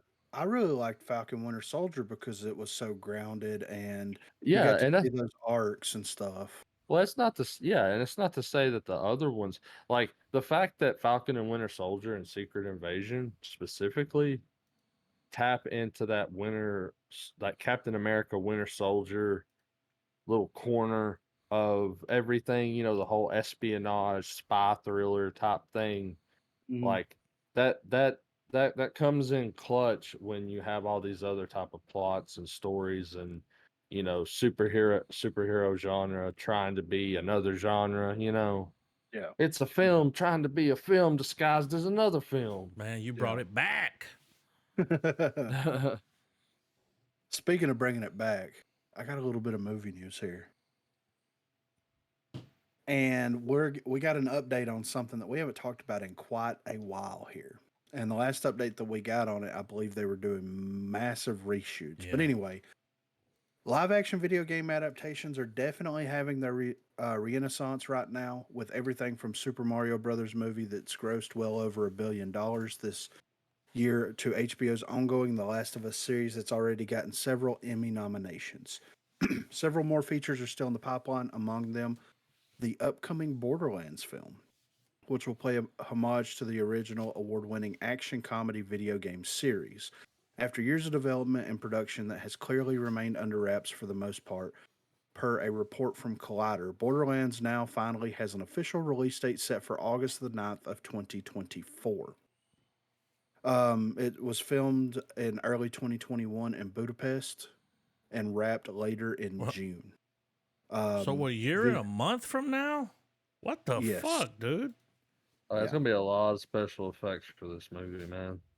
So they shot it in 2021, wrapped it up that in June of 2021. I mean, this has been I mean, it says the project also recently did 2 weeks of reshoots and has had a lengthy, intense post-production process. This is most likely why the current release date is set for August of next year, though hopefully at least a teaser will drop sometime before the end of the year. It says that filming finally got underway in early 2021. Visual details were quite literally obscure as to date. The only official set photo release with the major cast showed nothing but their dark silhouettes in front of a bright white screen. Given the very unique cel shaded aesthetic style of the original games, the translation of that to the big screen is likely being kept until an official trailer releases, which is probably the smartest move on their part. for sure. So if they may rotoscope this movie, Yeah. Which would be insane. yeah, Give it that, that Like, scanner imagine virtual, yeah. or imagine like But better. Spider-Verse, but Yeah. live action. yeah. So I'm pretty excited about this. Me and Marina and Rubio recently started playing through the first Borderlands. We're going to play through all of them on stream, and it was one of my favorite.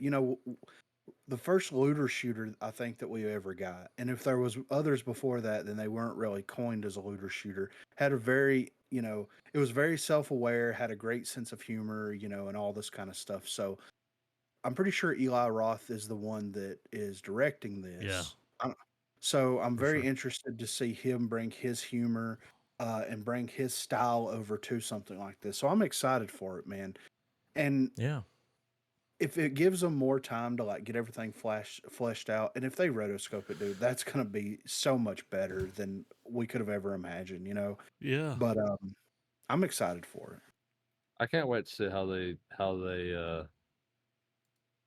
how whoever's playing Handsome Jack, how they're gonna play that out. Because I mean, don't get me wrong, Borderlands has a cast of characters, but he is the character. Well, and they may hold because Handsome Jack showed up in that second game. That they may have him show up in Yeah. a There's sequel nobody movie. playing Handsome Jack on the credits Yeah. for this one. And if they cast Handsome Jack, they got to cast Walton Goggins. My Oh. opinion. Baby Billy's Like- Baba Bunkers. Like, cause all I can think of is just like a frail, skinny, like Negan. Yeah, right. Just a complete asshole. Yeah, Yeah, just Yeah. pissing on everything. right. So yeah, I was wanting to give an update on that because it is something that I'm very much looking forward to. Very near and dear to myself there, so I'm excited about that. So Star Wars Dave Filoni divides fans with Anakin Skywalker is the greatest Jedi claim. So Filoni seems, and I just thought this would be a fun little article to throw in here. Filoni seems to have had his finger on the pulse of what makes a good Star Wars product for a while now. But despite being one of the creative forces behind Star Wars recent years, it seems he can still split fans very easily. Ahead of the release of Ahsoka on Disney Plus, Filoni appeared in a promotion of the series, and in it made the very brave and bold claim that Anakin Skywalker is the single greatest Jedi of all time. The internet responded as you would expect.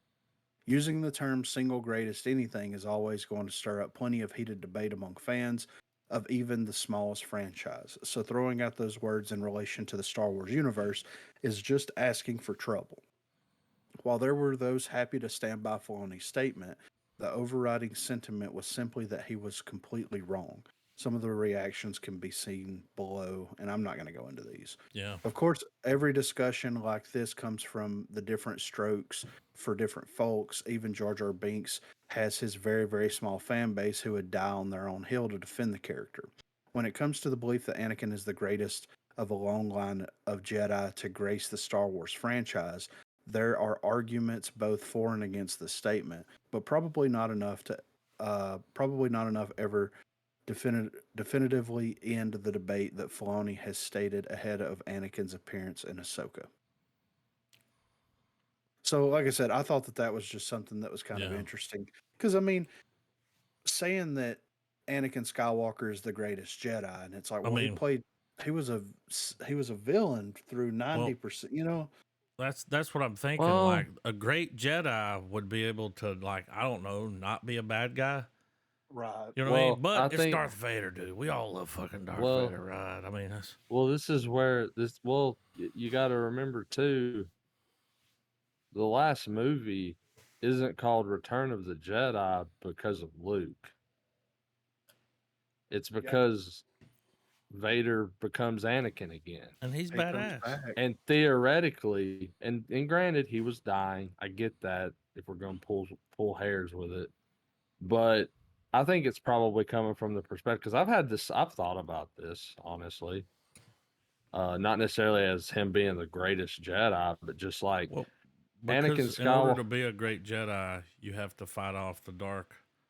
and you Right? have to know You it. have to and, be like, I and Anakin know it, is but the not only be it. Anakin is the only Jedi that fell to the dark side and came back. Yeah, Like, because that's the thing. Because when you think Oh yeah, about, he was able to beat it. because Yoda, I mean, Yoda would only be arguably the only other one, but he had like to really tism it a bit, I guess. Yoda is a species that's already like hyper force sensitive, yeah, like they're just not gonna follow the dark side. Obi-Wan, all throughout the prequels, it was established that while he was good, he still fell to the hubris of the Jedi, being like, "Oh, haha, we're I'm no politician," like that kind of crap. Luke Luke wasn't even really trained as a Jedi, other than just a few, you know, minutes of screen time he was on Dagobah, and then he's out fucking doing his shit. hmm Um, Ahsoka, for what it's worth, she was like, "Fuck Jedi, fuck this shit. Y'all are full of shit. I'm out." And so I feel like it's from the perspective, like I said, I think it's him looking at it Yeah. as, he fell, but he came back, yeah, and that being able to survive that and acknowledge it and change, which is, I mean, if you want to get all like mystical with the force and all that kind of crap, it's the underlying theme that people can change and that your choices have value and consequences to them. yeah. And the choices Anakin made throughout the saga, you know, led to his downfall, but then his son was able to bring him back. I hope, And, I hope all brings you that. back, dude. Yeah, family. Yeah, family, dude.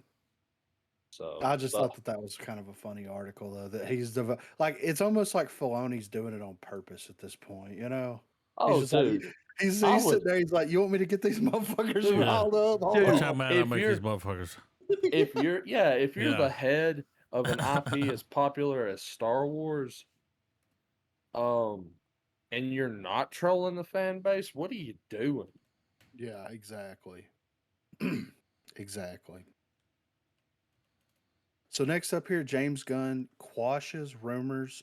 I'm guessing that's supposed to be squashes, but quashes rumors about making a Justice League movie. Mm. So the DCU's last proper ensemble film, Justice League, was arguably the biggest fumble in the previous era of the franchise. As seen with the first iteration of the MCU's Avengers in 2012, if properly executed, bringing together the greatest heroes within a universe can help meld together the franchise into an enduring powerhouse that further builds its fan base rather than subdivides it. However, the DCU couldn't pull it off, and it has since left everything in a state of relative disarray. However, with James Gunn now taking the wheel of the future of the franchise after his own ensemble reboot, The Suicide Squad, was very well received, rumors have started to float through the grapevine that the director, in fact, already has plans for a Justice League reboot of his own. However, per the report from Collider, Gunn has adamantly denied that any sort of project is in the works right now. After acquiring the DCU to mold as he sees fit, James Gunn announced that his first big passion project would be Superman Legacy, which has a confident release date of July the 11th, 2025. Moving away from the typical origin story formula seen with the Kryptonian, Gunn plans to have the story begin at the peak of Superman's tenure as Earth's strongest savior. He recently declared his casting of both David Cornswet and Rachel Brosnan as Superman and Lois Lane, respectively, along with a slew of other DCU characters never before seen on the big screen. Among them so far, we already know all the casting on that.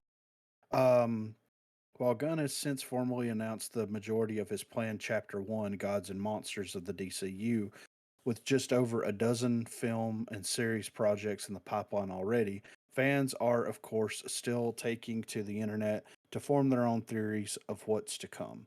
The elephant in the room that remains in the prospect of reimagining the Justice League, not only with a different premise, but now with a different cast. It's undoubtedly got many eager to know when such a project will come to life, but until then, Gunn has taken to new social media platform Threads to make a cut and dry response to the rumors that he's not doing anything of the sort right now. Answers like no and of course not paint a pretty clear picture and put those rumors to rest. So we'll simply have to wait a good while to see what Chapter 2 and beyond will hold in the years to come. Perhaps Gunn will deliver the ensemble DCU film that the franchise has so desperately needed since the beginning, but it's clear that he wants the foundation to take shape first. Okay, the reason why I wanted to bring this article up is because I have a theory, a Okay. Griffin theory. Okay. So we've seen with the recent casting announcement with Superman Legacy, we've got, of course, Superman, we've got Lois Lane, Lex is going to be in it for sure. We're getting Hawk Girl, we're getting Guy Gardner, Green Lantern, we're getting Mr. Terrific, we're getting Rex Mason, we're getting all these characters in it. I think I think Gunn's approach to doing a cinematic universe is the fact that what there's always in comics, specifically with DC, there's always a reason, there's always some reasoning behind why these heroes are getting together and doing what they're doing, right? We have these major DC crossover events that have happened, like the Crisis on Infinite Earths and World War III, and like all these really big things that happen, 52, the whole 9 yards. I think his approach to it is like, I want to write a story where you have these characters that are already pre-established, and instead of finding a reason to force these characters together, let's write a story that allows other characters to come into the story and to go out of the story naturally. He did it with Suicide Squad. Yep. He did it with Peacemaker. Mm-hmm. He did it with Guardians of the Galaxy. He's done it with every project that he's had some type of superhero control over. He writes it in a way to where it makes sense that that character's there. He gives them a small arc. They bring them in, do the thing, and send them on their way, and it feels seamless. It feels good. And I think that instead of him building up to a Justice League Yeah. movie, I think he's going to build up to this is a crisis level event but we're not going to establish the Justice League or the Teen Titans or anything like that. We're just going to have characters show up and deal with the situation. That's what I think he's going to do. It's a completely different approach from what Marvel's doing, where it's like, let's find a reason to get the Thunderbolts together. Let's find a reason to get the Fantastic Four and the X-Men together. Let's find a reason to do all this stuff. And his approach is, let's just write good stories and have characters that make sense interact with the main characters of those stories and see how it goes. Yeah. Yeah, and not insult the audience that's clearly coming to watch these movies. Yes. Not insult the older audience's intelligence, but at the same time, you know, if a hero needs further character development, that can be explored, and if not, leave it be. Exactly. Exactly. Um, Sometimes you don't need to be baby fed oh, of course characters. not. You know? I mean, it worked for Spider-Man when they included him in the MCU. Exactly. Right. Worked wonderfully. Yeah. Exactly. And I think he's going to do it to the extent, like, I have a feeling that Mr. Terrific is going to show up. You're not going to get any real idea of like who he is. Like, you're going to get a clear, definite idea of that character through his personality and his actions in that movie. And you're going to be able to form your own opinion about that character based off of that, as opposed to, well, here's a sad story of how this person got their powers. We're going to Yeah. make you feel sympathetic for this character just because they went through some bad shit, but now they got superpowers. Yeah. Like, So you it's all know. good. Yeah, exactly. It would help. If I could fly, it would help. I mean, I think with what? as far as Justice League, I feel like if there was a movie in the pipeline, of course he's gonna deny it. For sure, absolutely. Well, he sticks to his guns. But secondly, people have to be. I feel like people have to be careful too, because leaks for leaks for leaks for superhero films drop out like fucking babies in low income towns, you know. Yeah, like the babies out that window in the Flash. Just Oh my god. Yeah. But that being said, say a leak does drop, Gunn can just shelve it. Just say fuck it, I'm not gonna make it. yeah, Yeah.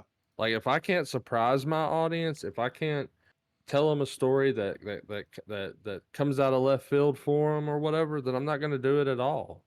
Yeah.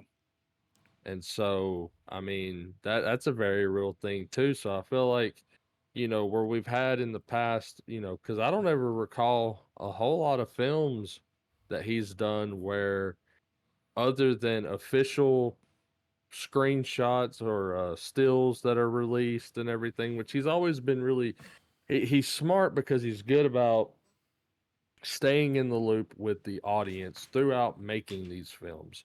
He won't divulge into any details or anything like that, but he comes on all the time and he'll do Q&As and be like, "Yeah, that'd be a cool idea. No, Yeah. that's not happening in my movie." You know what I mean? Like he's as transparent as he can be without ruining the hype for whatever project's being talked about. Yeah. I mean, another sign and merit to him having a good spot at DC now. And I like the idea that we'll have movies with characters, and we're not having to waste 30 to 45 minutes for the first hour of a film. Like y'all said, oh, here's sad story. Oh, dude can't catch a break. Wait, toxic chemicals. Now he can beat the bad guy. Which that's specifically, I think that's Toxic Avenger. But anyway, but yeah, that would be cool. I think the only risk, which I mean, I guess it's a risk worth taking. The only risk in doing something like that, though, is for your mainline characters, you can absolutely get away with it.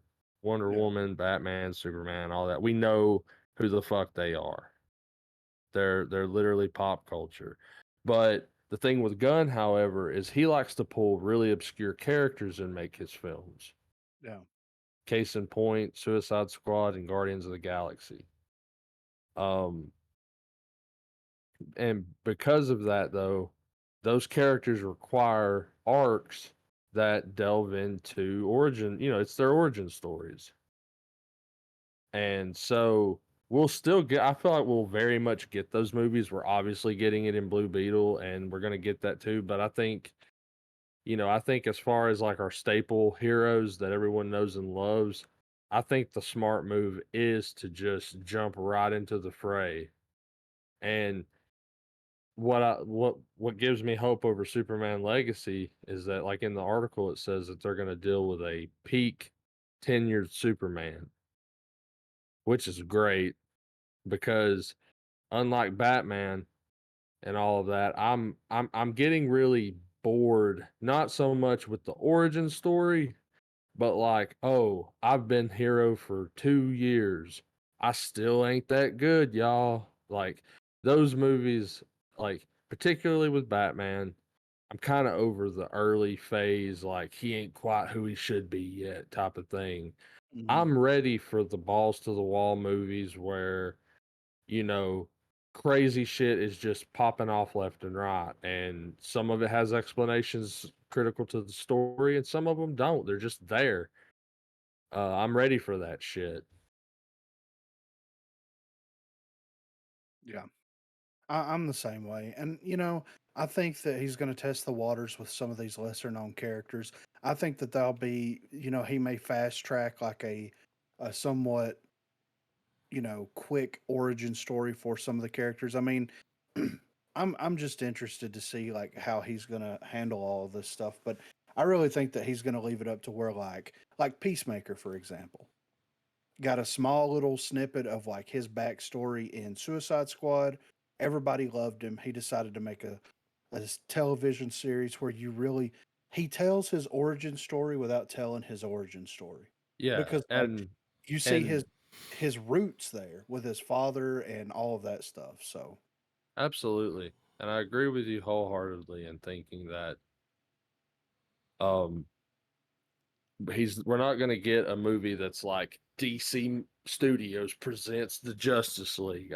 It's not going to be that. We're going to get something like, all right, DC Studios presents Crisis on Infinite Earths, or, yes. you know, uh The End, or any of the big, stories like that. And we're going to get the Justice League, and we're going to have it where like that whole thing plays out, and it's like, all right, we know each other. We're gonna fucking work together and get this shit over with, and we're gonna still get the tale of the team coming together and all that shit. But it's not gonna be like this movie is about that, about them Hmm. fucking the power of friendship. Like we're not gonna get that. Yeah, for sure. Because I mean, think about this, and this is going into speculation as well too. What if we get a movie that's just called DC Presents World's Finest, and it's a new take on Batman versus Superman, and we get an actual World's Finest story? Yeah. That would be amazing, in my opinion. Yeah. Well, with them having Muschietti tackle Brave and the Bold, that says a lot about what's going to be happening. So, Oh yeah. but yeah, we do have a little bit of a Jonathan Majors thing here. So, MCU King the Conqueror actor Jonathan Majors appears in the new Disney Plus documentary amid controversy.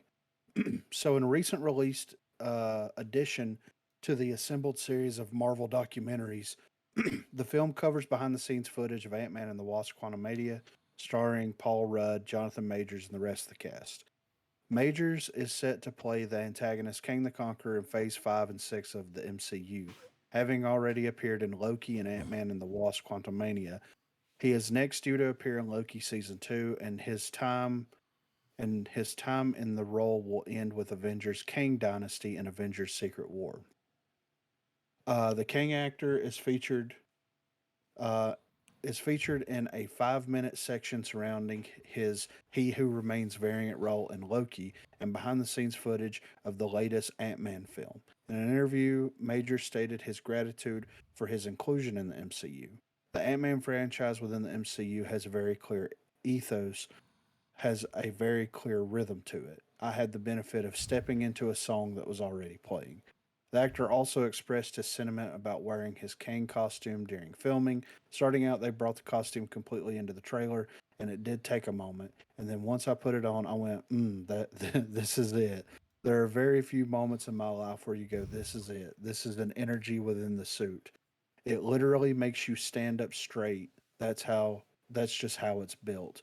There's mysticism about it. It's iconic. His appearance comes as a surprise, as for the past year, Majors has been the center of controversy as allegations of domestic violence and abuse have surfaced against the 33-year-old actor. The actor and his legal team have denied all allegations of physical misconduct and retained his innocence. His domestic violence trial begins on August the 3rd in New York City. But as of the October premiere date for Loki season 2 encroaches, it is unclear if Major's role as Kang will change in future projects, as Disney has yet to provide an official statement on his controversy. So I think that with them releasing this behind the scenes footage with him in it, that kind of gives us a clear like look at Disney's stance on everything, right? Because like they could have easily just cut this out. You know what I mean? Mm-hmm. They like this is something that recently released, so it's something that they could have went in there. Let's cut him out of it. If they're going to cut him out of the MCU completely, and they could start that process now. I think that I don't know. I think that this is more telling than they might want to admit. You know what I mean?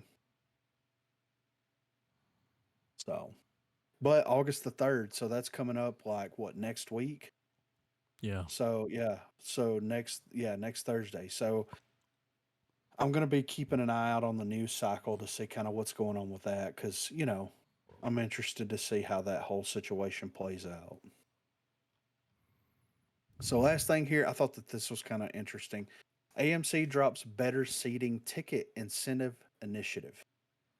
So, the world's largest cinema chain, AMC Entertainment Holdings, has decided to forego its plans to modify prices for different theater seating.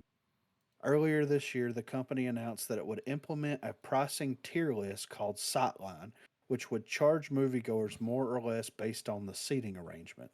For screenings after 4 p.m., the Sightline initiative would charge middle and back row seats a higher price while discounting seats located near side aisles and in the front row.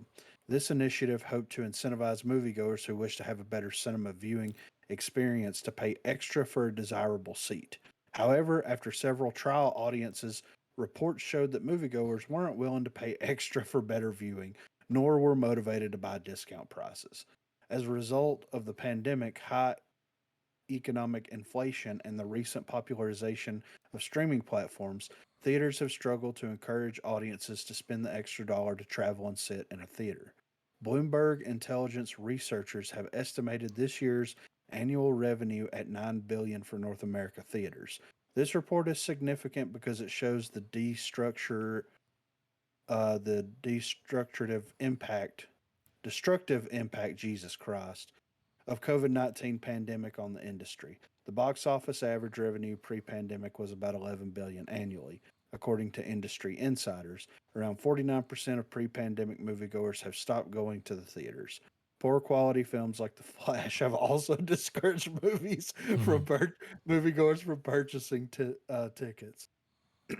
We didn't talk about this, did we? About The AMC? the AMC Sightline paying extra for like premium seats. No. I mean, I don't know nothing about that. here's the thing, man. It's very interesting that this article comes out and like AMC and they're kind of dipping into like what the dollars are and everything. This whole like what do they call it? Barbieheimer or whatever. Yeah. Barbenheimer, where you have people that are purposefully going to the theater and doing a double feature of Barbie and Oppenheimer. Fuck that. Like, dude, it's happening. I Dude, it's saw an all AI over. generated trailer for Barbieheimer. It was Oh pretty God. good, really. I mean, it I was. mean, so there's still things like, here's the thing. People like theaters are going to have to start thinking outside the box. Like, go into that new movie theater close to us where you have like the recliner seats and everything. Yeah, That makes me want to go to the movies. comfortable. What doesn't make me want to go to the movies is if I go on a Sunday at like 1, 2 That o'clock in the cost more. afternoon and I have to, and I pay, I'm Yeah, okay with paying $10 to $12 per ticket, but I'm not sure. spending 50 fucking dollars at the concession 50. stand. Like at the concession stand, I'm not spending $50, and that's what it costs I now. usually If eat you want, before I go. well, yeah, but This like is, if you want a drink, if you want the popcorn, if you want like the I full want none of movie it, going experience, you're dropping at least at a which is minimum why I 50 don't. bucks. Just Yeah. And then also on top of that, you have families that are like, well, if we take a family of 4 to the movies, mm, how much are we gonna? That's, let's say, anywhere from 12 to shit, $100 $15 per bucks. ticket. Yeah, exactly. When we can just wait for So they're 3 or not 4 going. months. They're gonna watch it at Yeah, home and eat yeah, tacos. exactly, I mean, exactly, and pause it and like do whatever they want to do. Like they're sometimes gonna they have to. pause it, whip the kids. You know. Yeah. The thing is like they need to they're going to have to do something to incentivize people to go. And I think the thing about that is like if I'm paying to go watch a movie, then I'm clearly a fan of whatever is playing or something interests me enough to go see it. I would rather watch a longer cut of the movie. You know what I mean? I would rather watch something with like the deleted scenes added into it, an extended cut of the movie, whatever. Like if I'm paying for that movie going experience, then give me something that I'm not going to get anywhere else, you know? And they're going to have to figure that out and they're going to have to adapt because, I mean, The Flash came out when the Mario movie came out. No, that was Dungeons and Dragons. The Flash movie came out after the Mario movie came out, and we watched it for the pod. It's like been 2 months. You know what I mean? And I wanted to go watch it in theaters. I just didn't have the money to go watch it in theaters. But if there was a reason to get me to go to the movie theater for something that I can't get anywhere else, then IMAX is great, but IMAX isn't going to make me go to the movies. You know what I mean? Well, to add to what you're saying, I feel like it echoes something that Adam said several years ago. What I say? Because, well, you were making the case for home viewing. Yeah. And Well, I can I watch it on my mean, time.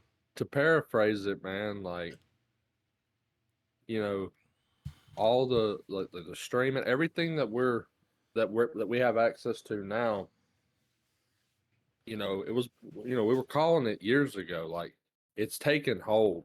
Like, I really wanted to go see The Flash in theaters, and I had several opportunities to do it, and I just didn't. I didn't want to. I didn't want to go to the theater. I didn't want to Well, go through dude, that it ain't the all. money. It ain't that you can't afford a fucking movie ticket. It's the Yeah, time. Something and has to be real. You know, for me to set time aside of my day, I'm Yeah. dying over here, already just Yeah. every day dying. So I, for me to I set time aside and actually go watch that shit, it's hard. yeah. well, the incentive has got to be innovated now. It Yeah. can't just be, oh, it's a movie based on set IP. Or it should be the director's cut. Well, and I Everybody also else has think, got to wait like at least a year or two before they can see that cut. too, yeah, and You to know, add to that, the special um, edition. Remember when they did that? to add to it though, I think it's also because we're in that period of television and film where the writing is just absolute fucking Blurred garbage. lines. It's fucking garbage. Which is why they're trying to fucking not pay some of these people. Um, re-incentivizing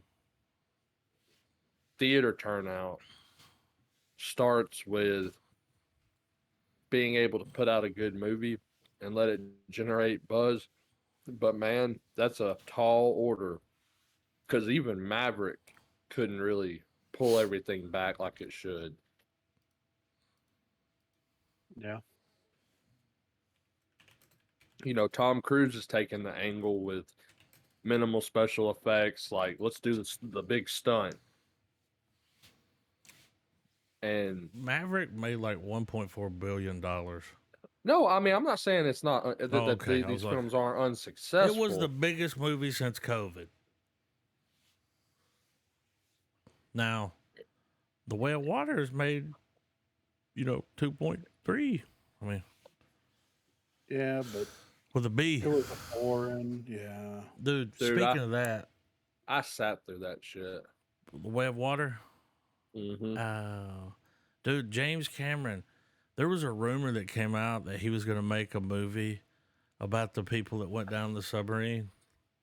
Oh my Right? God. are Yeah, you there was a serious? rumor, and he came out and he was mad, dude. He was like,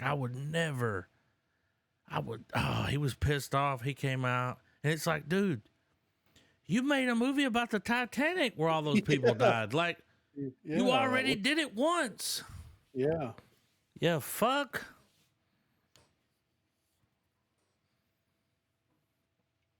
That's But for funny. real, he's got a documentary called Challenger Deep where he goes to the deepest part in the ocean in a fucking thing himself. It's cool. It's cool as fuck. He Yeah. really did it too.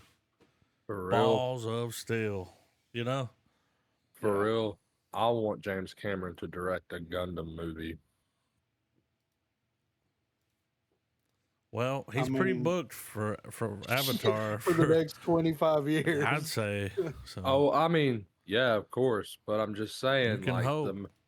the mech shit in Way of Water, like that was the biggest problem I had from that movie.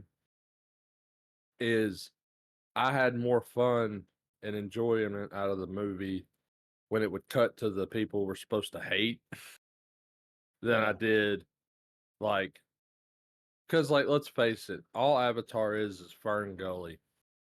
Yeah. With no Dr. Frankenfurter, With no baddie. with no smog monster. All right. But anyway, like the mech shit, like every time it would cut to the human settlement and everything, they would have these suits, man, and they're just fucking dope, and just all of that shit was cool. Yeah. But I'm glad I didn't go to the theater and spend $10. a subscription fee's worth of money on it. Yeah. Yeah, that's the best way to put it. To sum everything up, I A can subscription pay fee. for Netflix A for whole the same month. Yeah, for the same price that I can buy one movie ticket. Like that's the thing. That's the ticket. They're gonna have to lower prices. The prices just got, 10 times higher, It's going up, dude. Right. RC coming Cola down. and a moon pie. You got a moon Watching pie a movie on a face. nickel's worth. Trailers. I'm ready. Nandor. Not that Nandor. Colin Robinson. I saw that was like, Guillermo. Colin Robinson. Baby Billy's Bobble Bunkers. Got Simon Pegg in Simon Okay. Pegged. it? That's his porn name. Okay. It's his porn name. Gay porn only? Simon Pegged. I don't know if it's. Or is it strap on? Yeah. It's his Either wife way, I'm pegging watching him. I it. mean, Oh, so okay, is that okay. gay? I mean, come on, dude. I mean, I didn't say it was 2023. gay. I didn't say You did say gay. mean, Well, I asked if it was gay porn or if it was strap on porn. Those are two different valid questions. I mean, sometimes you like to get pegged, but like, it's Simon different. Pegged. It's different. Like, His Anyway. buddy's there. yeah. Nick Was it Frost. Nick Frost, he's there. You're doing a great job, mate. You're doing good. Here, bite down on this pillow, All right. I'm ready. 3, 2, 1, play. Oh, Hold you need on. to quit pegging.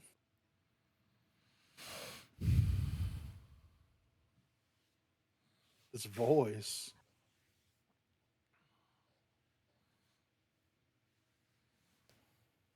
Oh, Okay.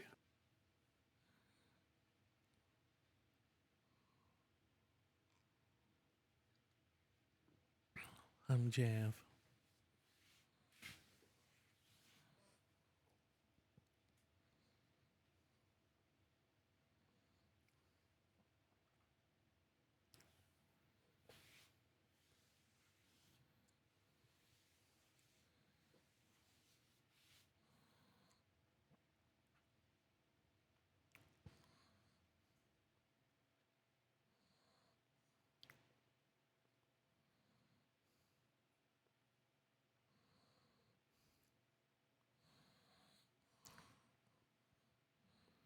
Oh, while we're watching this trailer, there was a guy in this episode of Secret Invasion that played Van Gogh in Doctor Who. I know y'all spotted him.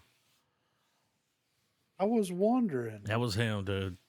Okay. Yeah, when I saw it, He was I the had guy to look it up. that- I was like, "That's yeah. the guy that played Van Gogh in Doctor Who?" It was.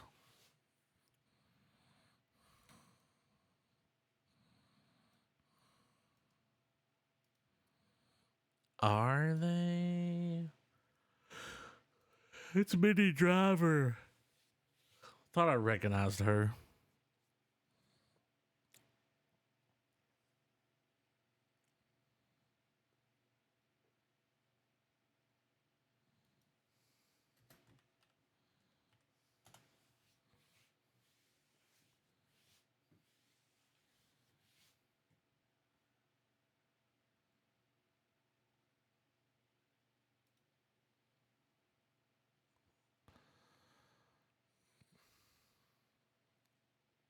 What is the world, you know? I kind of want to watch it. It looks interesting. So it's going to be available on digital September. Look at that. Let's just Available look back at straight that to screen. digital.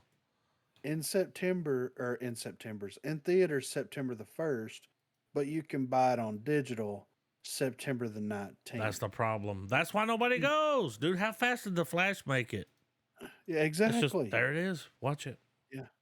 So I'm just saying, like, I'm fine with this. Yeah. I don't own any stock Well, in AMC, but We like, wanted it. yeah, During COVID, we were like, even before COVID, we were like, bring it down. We were out there. yeah, You with our know? picnic Oh, it was an sign. insurrection, dude. Yeah, dude. Give us movies at home sooner. Yeah. And they have. They do it. I Hey, mean, even Christopher Nolan was like, it's all right if you want to watch it on your iPhone. It's like, what? Yeah. Motherfucker, Yeah. a year ago, you were like, fuck that. yeah, you Our are a real pants on moviegoer. fire. Yeah, I know. So we read about this. Yeah, this is the reboot Yep, or whatever. we got the trailer. All right, David Gordon Green directed. I'm gonna hold. All right, we'll talk about it after it's over. All right. 3, 2, 1, play. I'm full screening it. Oh, enhanced bitrate. Mm-hmm.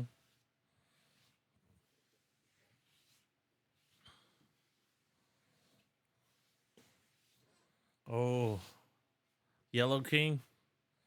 Oh God.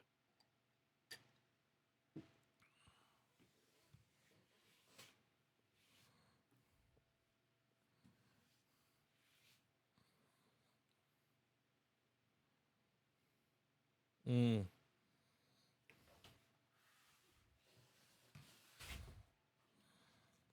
You heard the music? Yeah.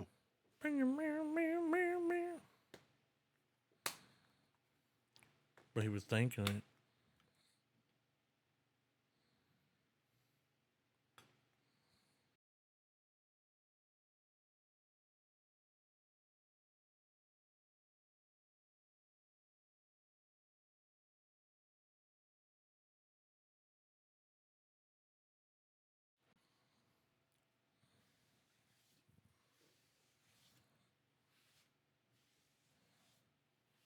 Just fucking play the damn theme already. Yeah, the song.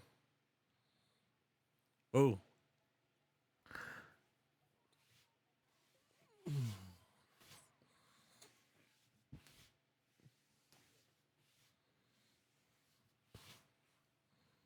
Mm.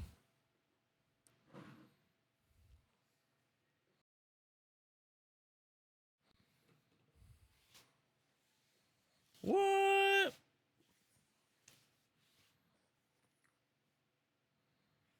Hmm. Just straight eating Bible pages. All of them. Oh God.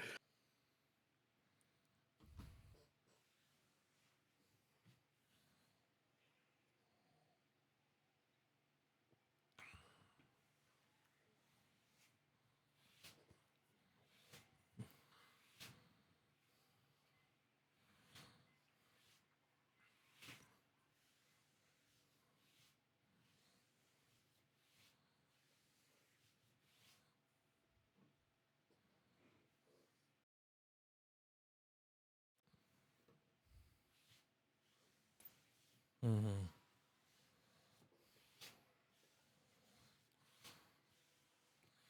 Interesting.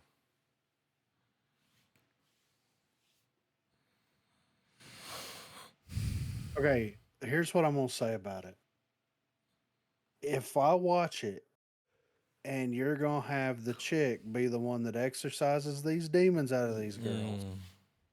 it's gonna get 0 stars. Well, If they're gonna have to bring every religion together to exorcise these demons, and you're gonna have this one woman that was relevant 40 years ago show up to okay. exorcise these demons. I'm gonna add to that, right? Mhm. Like in the Bible, dude, like women can't even pray like in church. You know what I'm saying? Mhm. Like it's according to the Bible. I mean, that's Well, what the whole yeah, thing is kind of based off of, right? and A according to the woman Bible, can't do that. women can't be priests Nope. or anything like that. Kind Yeah. of, Not allowed to kind pray in of, the sanctuary. So kind of surprised that Danny McBride's attached to it. is he? Are you talking Yeah, about the burn, burn, burn, burn, burn, burn, burn, burn? the trailer we just watched. Danny McBride? Yeah, go to the Baby credit thing Billy's at the Baba very end. Bunkles. I don't know if he's a writer or whatever. Probably a producer.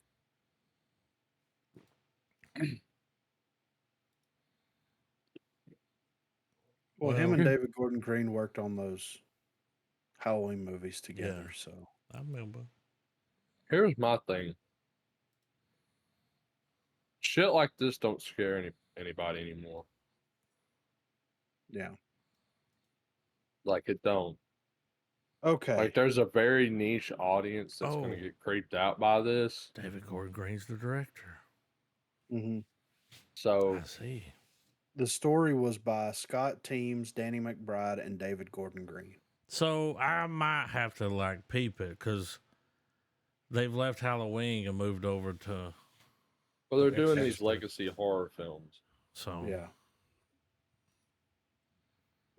we don't shit on it until we see it though, right? That trailer wasn't bad. I mean, No, the trailer went back. Like I said, though, I mean, you've got to have the father show up and be Yeah. like, So, anyway. But it's gotta be James Wood scary movie. Could you imagine? God, those enchiladas. No. sorry, they dropped another trailer for this. I mean I still think possession films have a pretty steep hill to climb. Paranormal Activity kind of set that shit back a little bit, Yeah. but I would who even knows? say that Blair Witch Project did, but Yeah. even you know what I mean. Oh yeah, man. To change the game up with the found footage. That's what kind of Paranormal Activity kind of, found footage. All right, the The Marvel Marvels. official the Let's other trailer marvel at the wasn't bad. Marvels. I don't know, dude. I mean, this was uploaded 5 days ago. so- Marvel Studios presents The Marvels, a marvelous adventure. Mrs. Marvel's Marvels. Y'all ready to Yeah. marvel at the Marvels? I'm Mrs. ready. Marvel's Marbles. 3, 2, 1, Marvel. Miss Marvel was a man. Oh, he's still Okay, alive. so- yeah. Wait, Is this before? or is that the real Nick Fury? Dude, that don't look like the one on Earth. Hmm.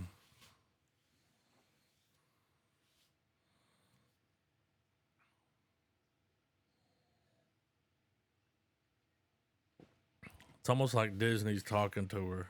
Brie Larson, you took everything from us. I know what they're trying to do, man. They're trying to suck me in with the Beastie Boys. I'm not going to let it happen.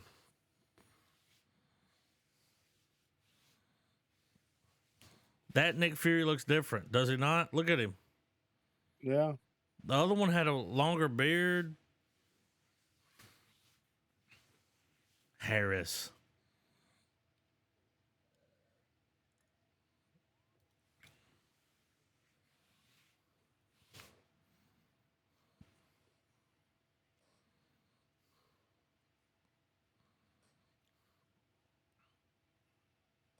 Who's the bad guy here? I mean, bad woman. I don't know. It's a lot of women. Who is she? So she's like Zod. Yeah.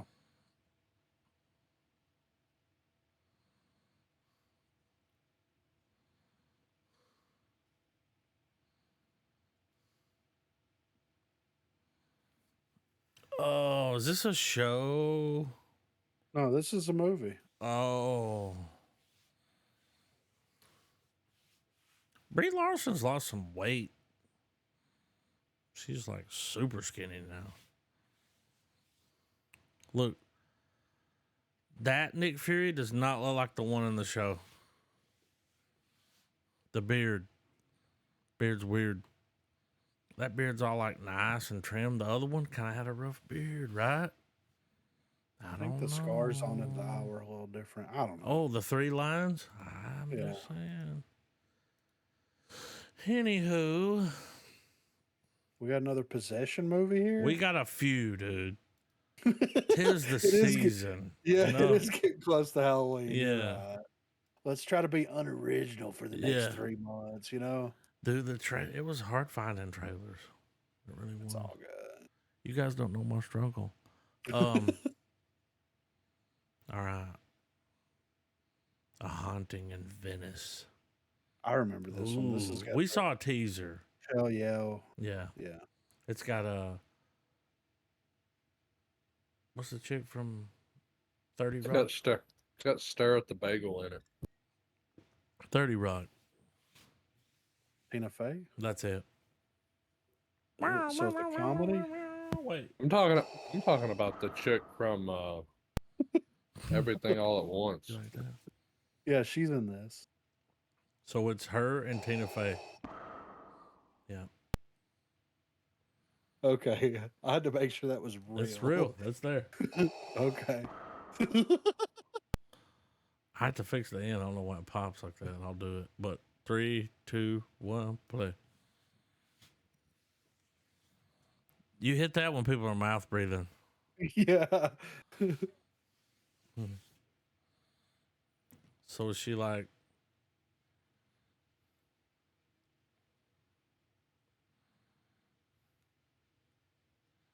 That guy looks familiar. It's Simon Pegg. Oh. All right.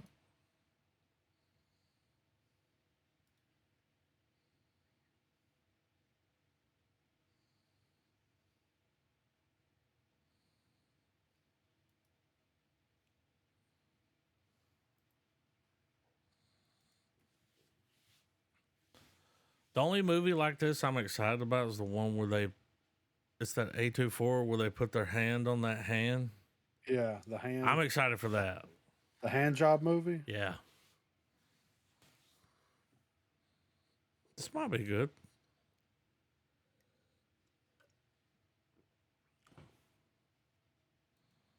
Got a lot of money back in it. Somebody's dead. Nobody should leave. Oh. So that actor there that we're seeing, I think he directed this. That guy, he's the director. Hmm. Right? Yeah. Isn't it?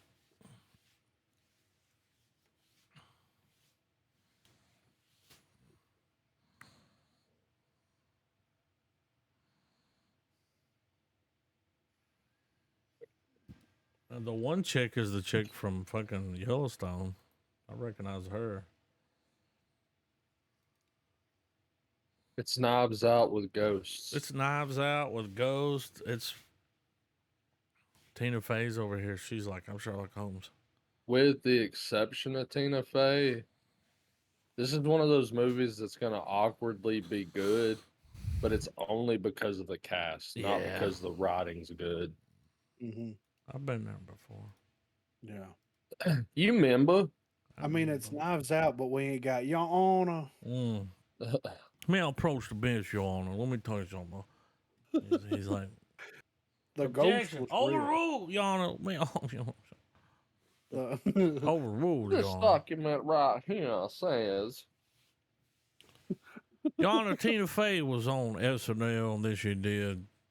Tina, were you or were you not eating Miss fried Fey. chicken on August the 4th at precisely 6:37 p.m.? I was. I rest It was my a case, rain- Your Honor. It was a rainstorm that night, wasn't it? Yeah. It's rest not my good case. chicken eating weather. You know? You know what I mean? You say something like, that's not really good Listen, chicken eating weather. Who would did sit it- outside and eat chicken? Who would sit outside and eat fried chicken in a rainstorm, Your Honor? I mean, only the most delicious chicken could go soggy and still be edible In a rainstorm. in the South on a Tuesday in April. Muggy. We got One Piece. We got another One Piece.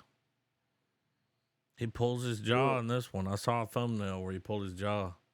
Your Honor, he pulls his jaw. He pulls it. Your Honor, it's One Piece.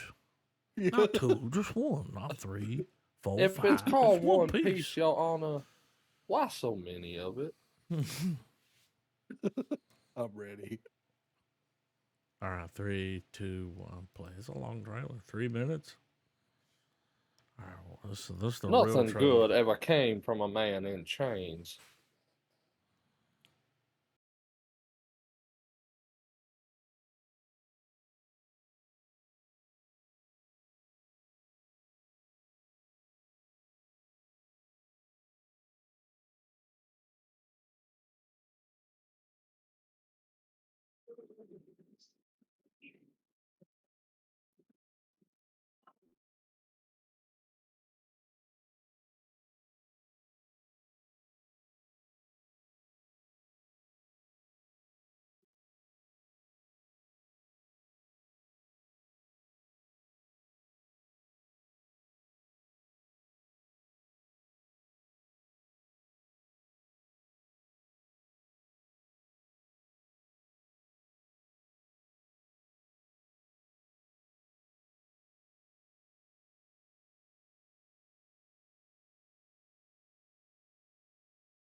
What the fuck is up with his nose? He got Oh, some fucking pricks Splinter on it. Cell over here, you know?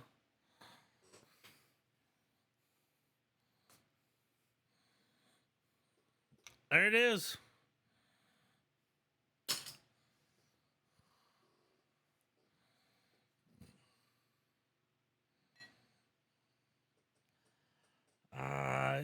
They're too young.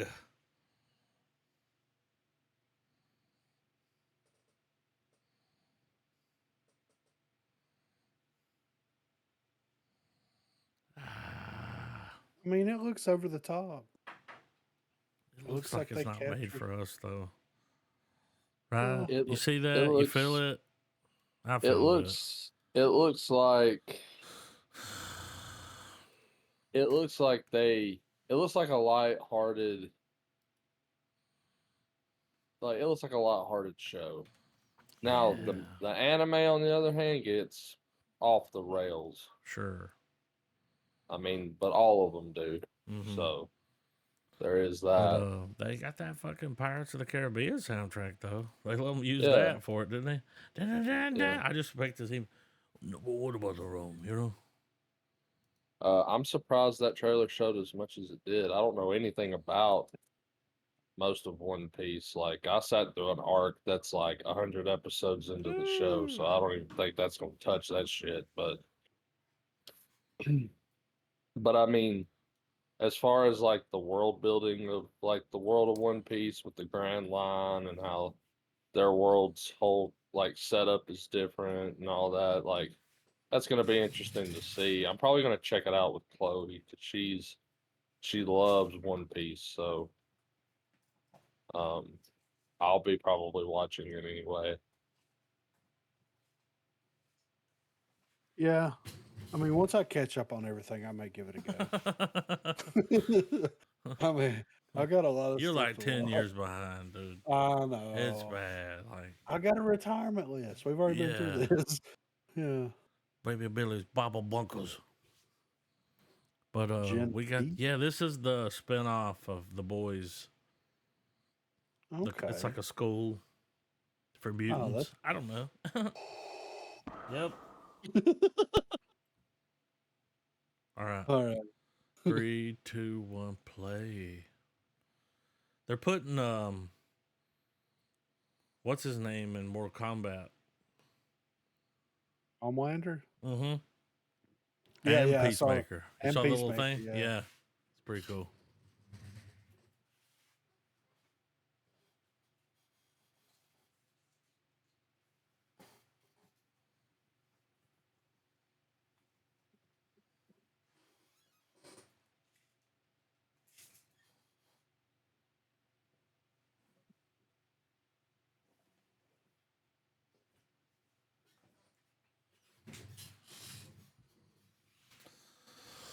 Well, we gotta point that out, you know? This looks fucking stupid. Yeah.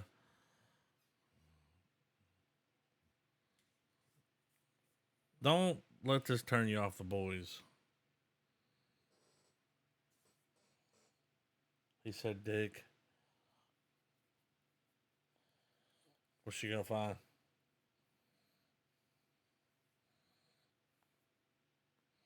Huh. Oh.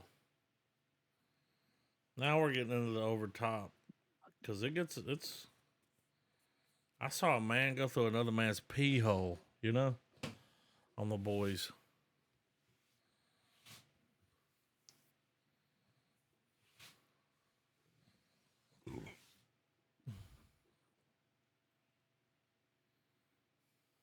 Mhm.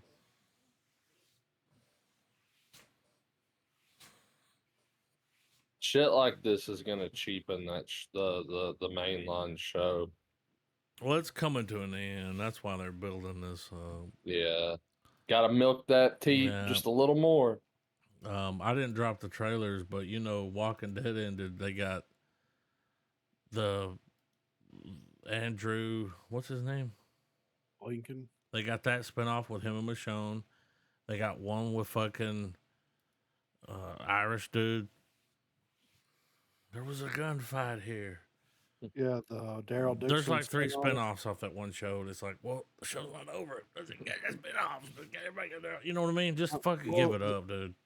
The spinoffs are about 10 years too late Yeah. at this point.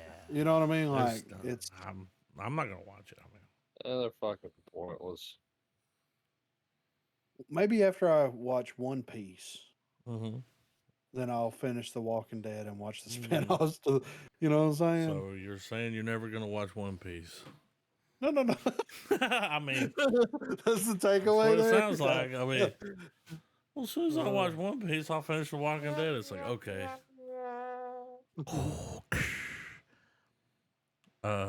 57 seconds. This is got Morgan Freeman Morgan. must be the only actor in this, but no, it's got the And guy from Hunger Frank. Games. There we go. 1, 2, 3, 4, play. Wayne counts.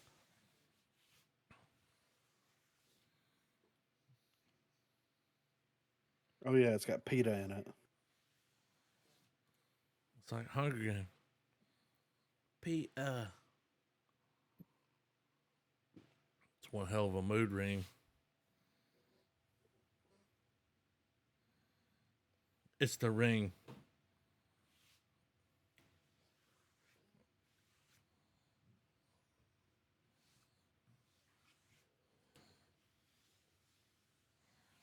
What?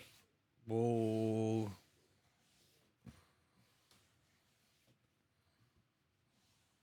Super lucky.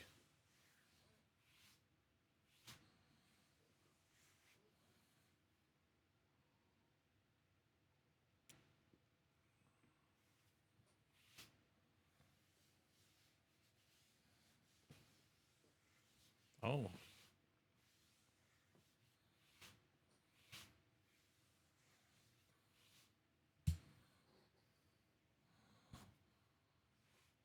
This is weird. Yeah. Like, what?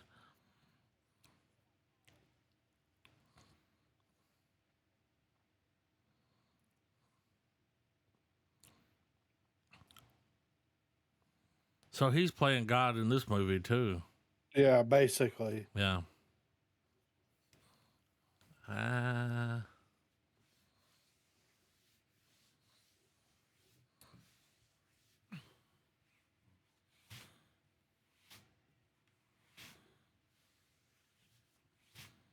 All right.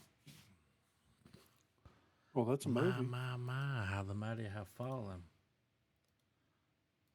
Concrete Utopia? Oh. It's a foreign.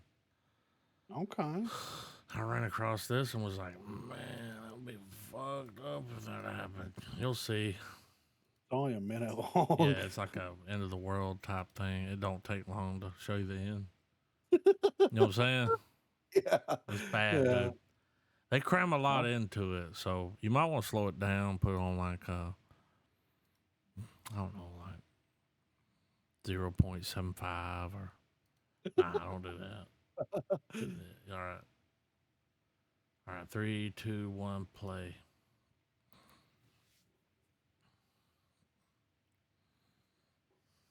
Ooh, peaches in a can.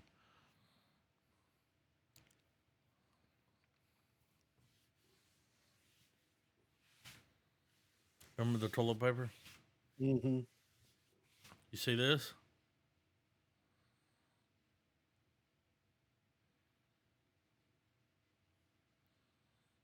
How scary would that be?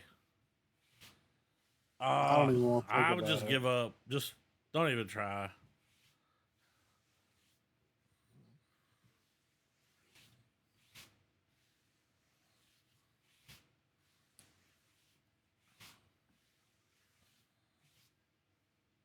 Looks better than the last trailer.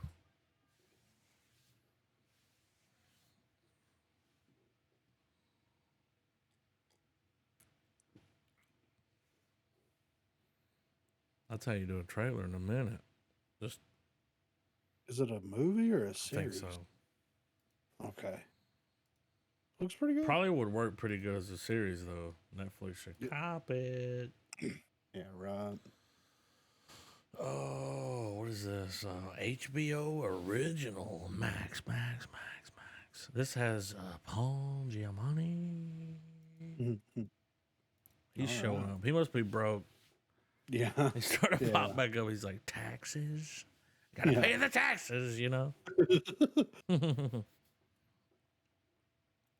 Or is this season 2? What are people talking about in the comments? I don't know.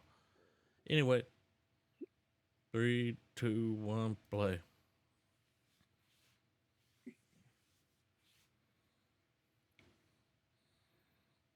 Was this Latin?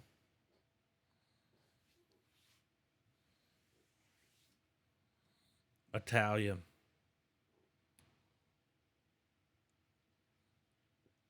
Oh yeah. Look at him.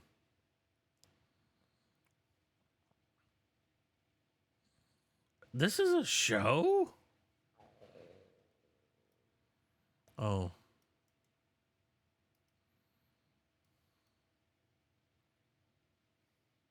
It is a show.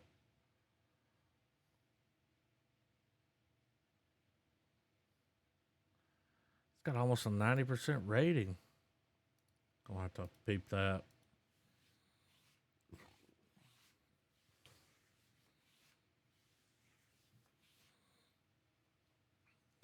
I don't know what's happening. Elena?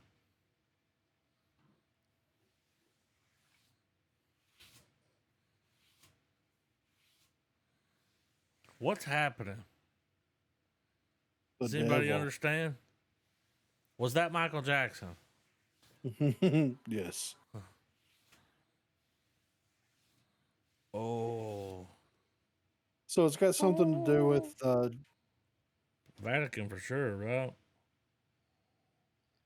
well, it's got something to do with Judas and the 30 pieces of silver and all that kind of stuff. Oh. Yeah. At least that's what I would assume the Yep. 30 coins mean, you know.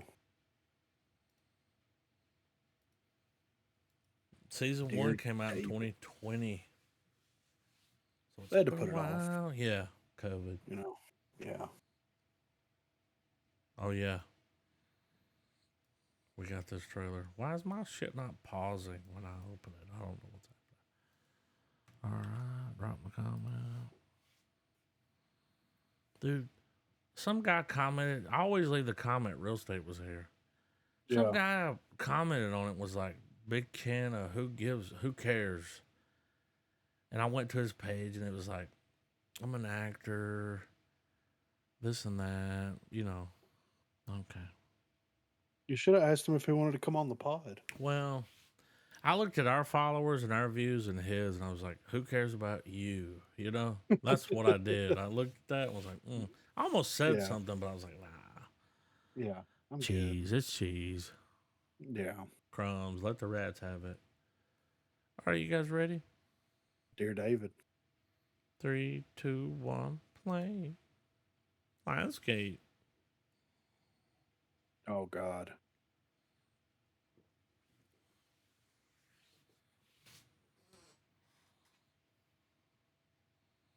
He just used a bottle opener on a whiskey.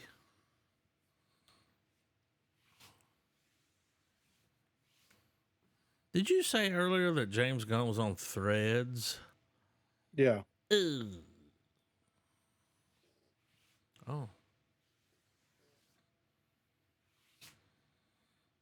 Inspired by actual events.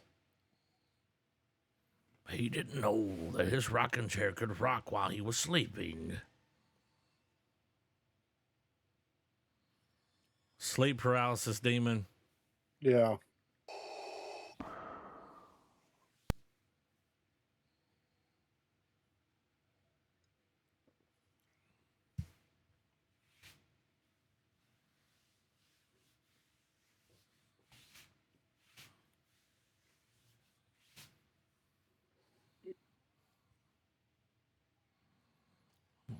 He needs to get offline.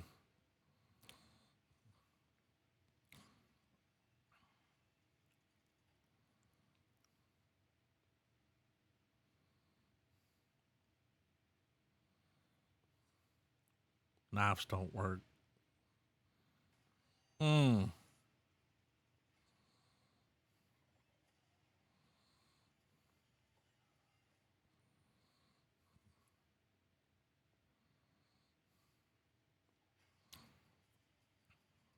He's possessed by a Twitter account, you know?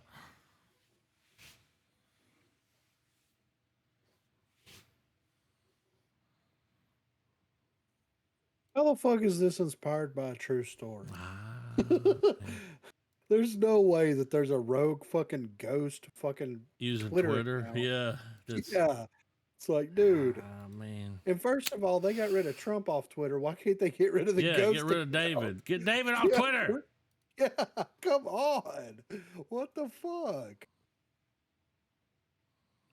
I don't know. Dude, Elon's like, all the ghosts. yeah.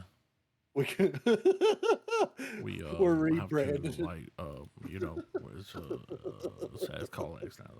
And he's just It's like, what? it's like, did he say anything? He just said a bunch, you know. Yeah. All right, what do we have here? Boy, I'm excited. it's not the usual, but it's the usual. Like, there's no cop in a brown suit, but it's over the top. You know what I'm saying? Oh yeah. All right. 3, 2, 1, play. It's over the top.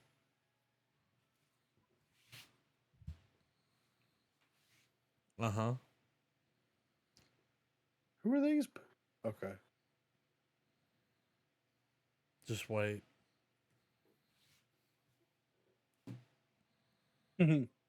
No subtitles. Can't even turn them on, you know? Don't need them. You don't need them, dude.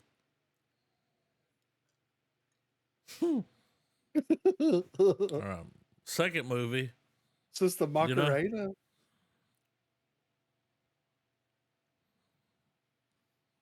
Third movie. Watch him take a shot in the heart right here. He falls in love. Right here.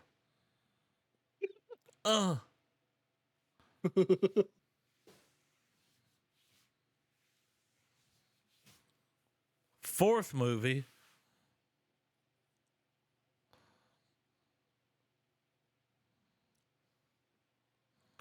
His old lady's there.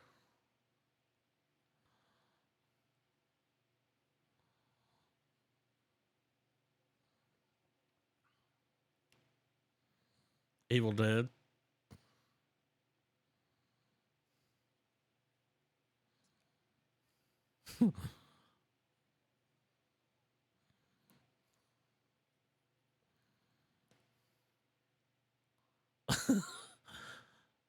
Who the fuck is this I don't guy? know, dude.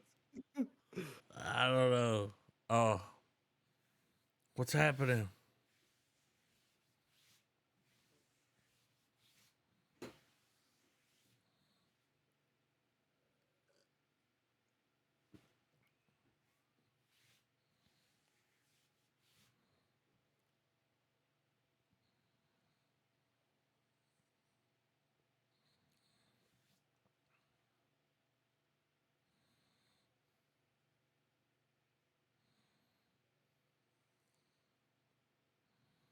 It's like Simon Pegg and Nick Frost, you know? Like, what's happening? I don't know, but I want to watch it.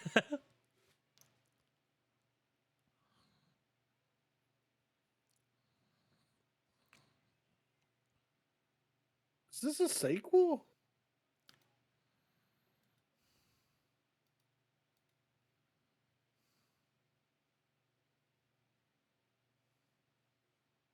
What the fuck did we just watch? Yeah, dude. What? I know. We didn't need the cops in that one. Jesus. What happened? I don't know. I like when It was when they show up at the place and he turns around and his old lady's there and her hair goes back. She slaps him. She's like, "You're with another woman? You lied about where you're going." Violence, violence, violence. Here's the next question. I might even have something to throw in the hat, so we don't have a movie to watch next week, right? I don't have anything. Well, Jamie Foxx just resurfaced all of a sudden. Very pale and Yes, frail very- Jamie Foxx Very, showed up. Well, his movie just came out just in time for his movie to drop. Tyrone was cloned. okay. Remember that trailer? Yeah, Netflix.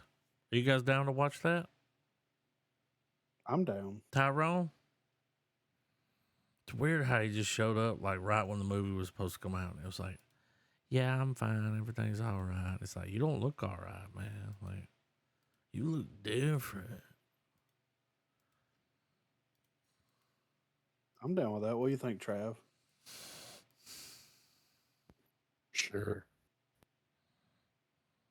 Well, it's weird that we're watching Tyrone was cloned and Jamie Foxx. This might be a clone. I mean, I don't It know. might be. You saw the photo, right? Oh The yeah. side by side where it's like, that ain't Django. Even Dr. King Schultz will be like, it appears we have a problem here. Yeah. You know what I'm saying? So let's do it. I'm good with that. The only suggestion I was going to bring up was a Scanner Darkly because I finished the book. But We you should know, also do that. So I mean, I'm fine with that. Doing it on the next one, the one after this, the next one. yeah. Whatever y'all want to do is fine with me. I mean, We've had a lot of superhero movies, a lot of let's get big. weird. Yeah, let's get weird, dude. Let's get fucking futuristic. Look I at don't know that. what that means. Look Yeah, at trailers. I don't know what's happening here. We're going to have to do a deeper dive. All right. Fucking hit the Jake break. Checks in the mail.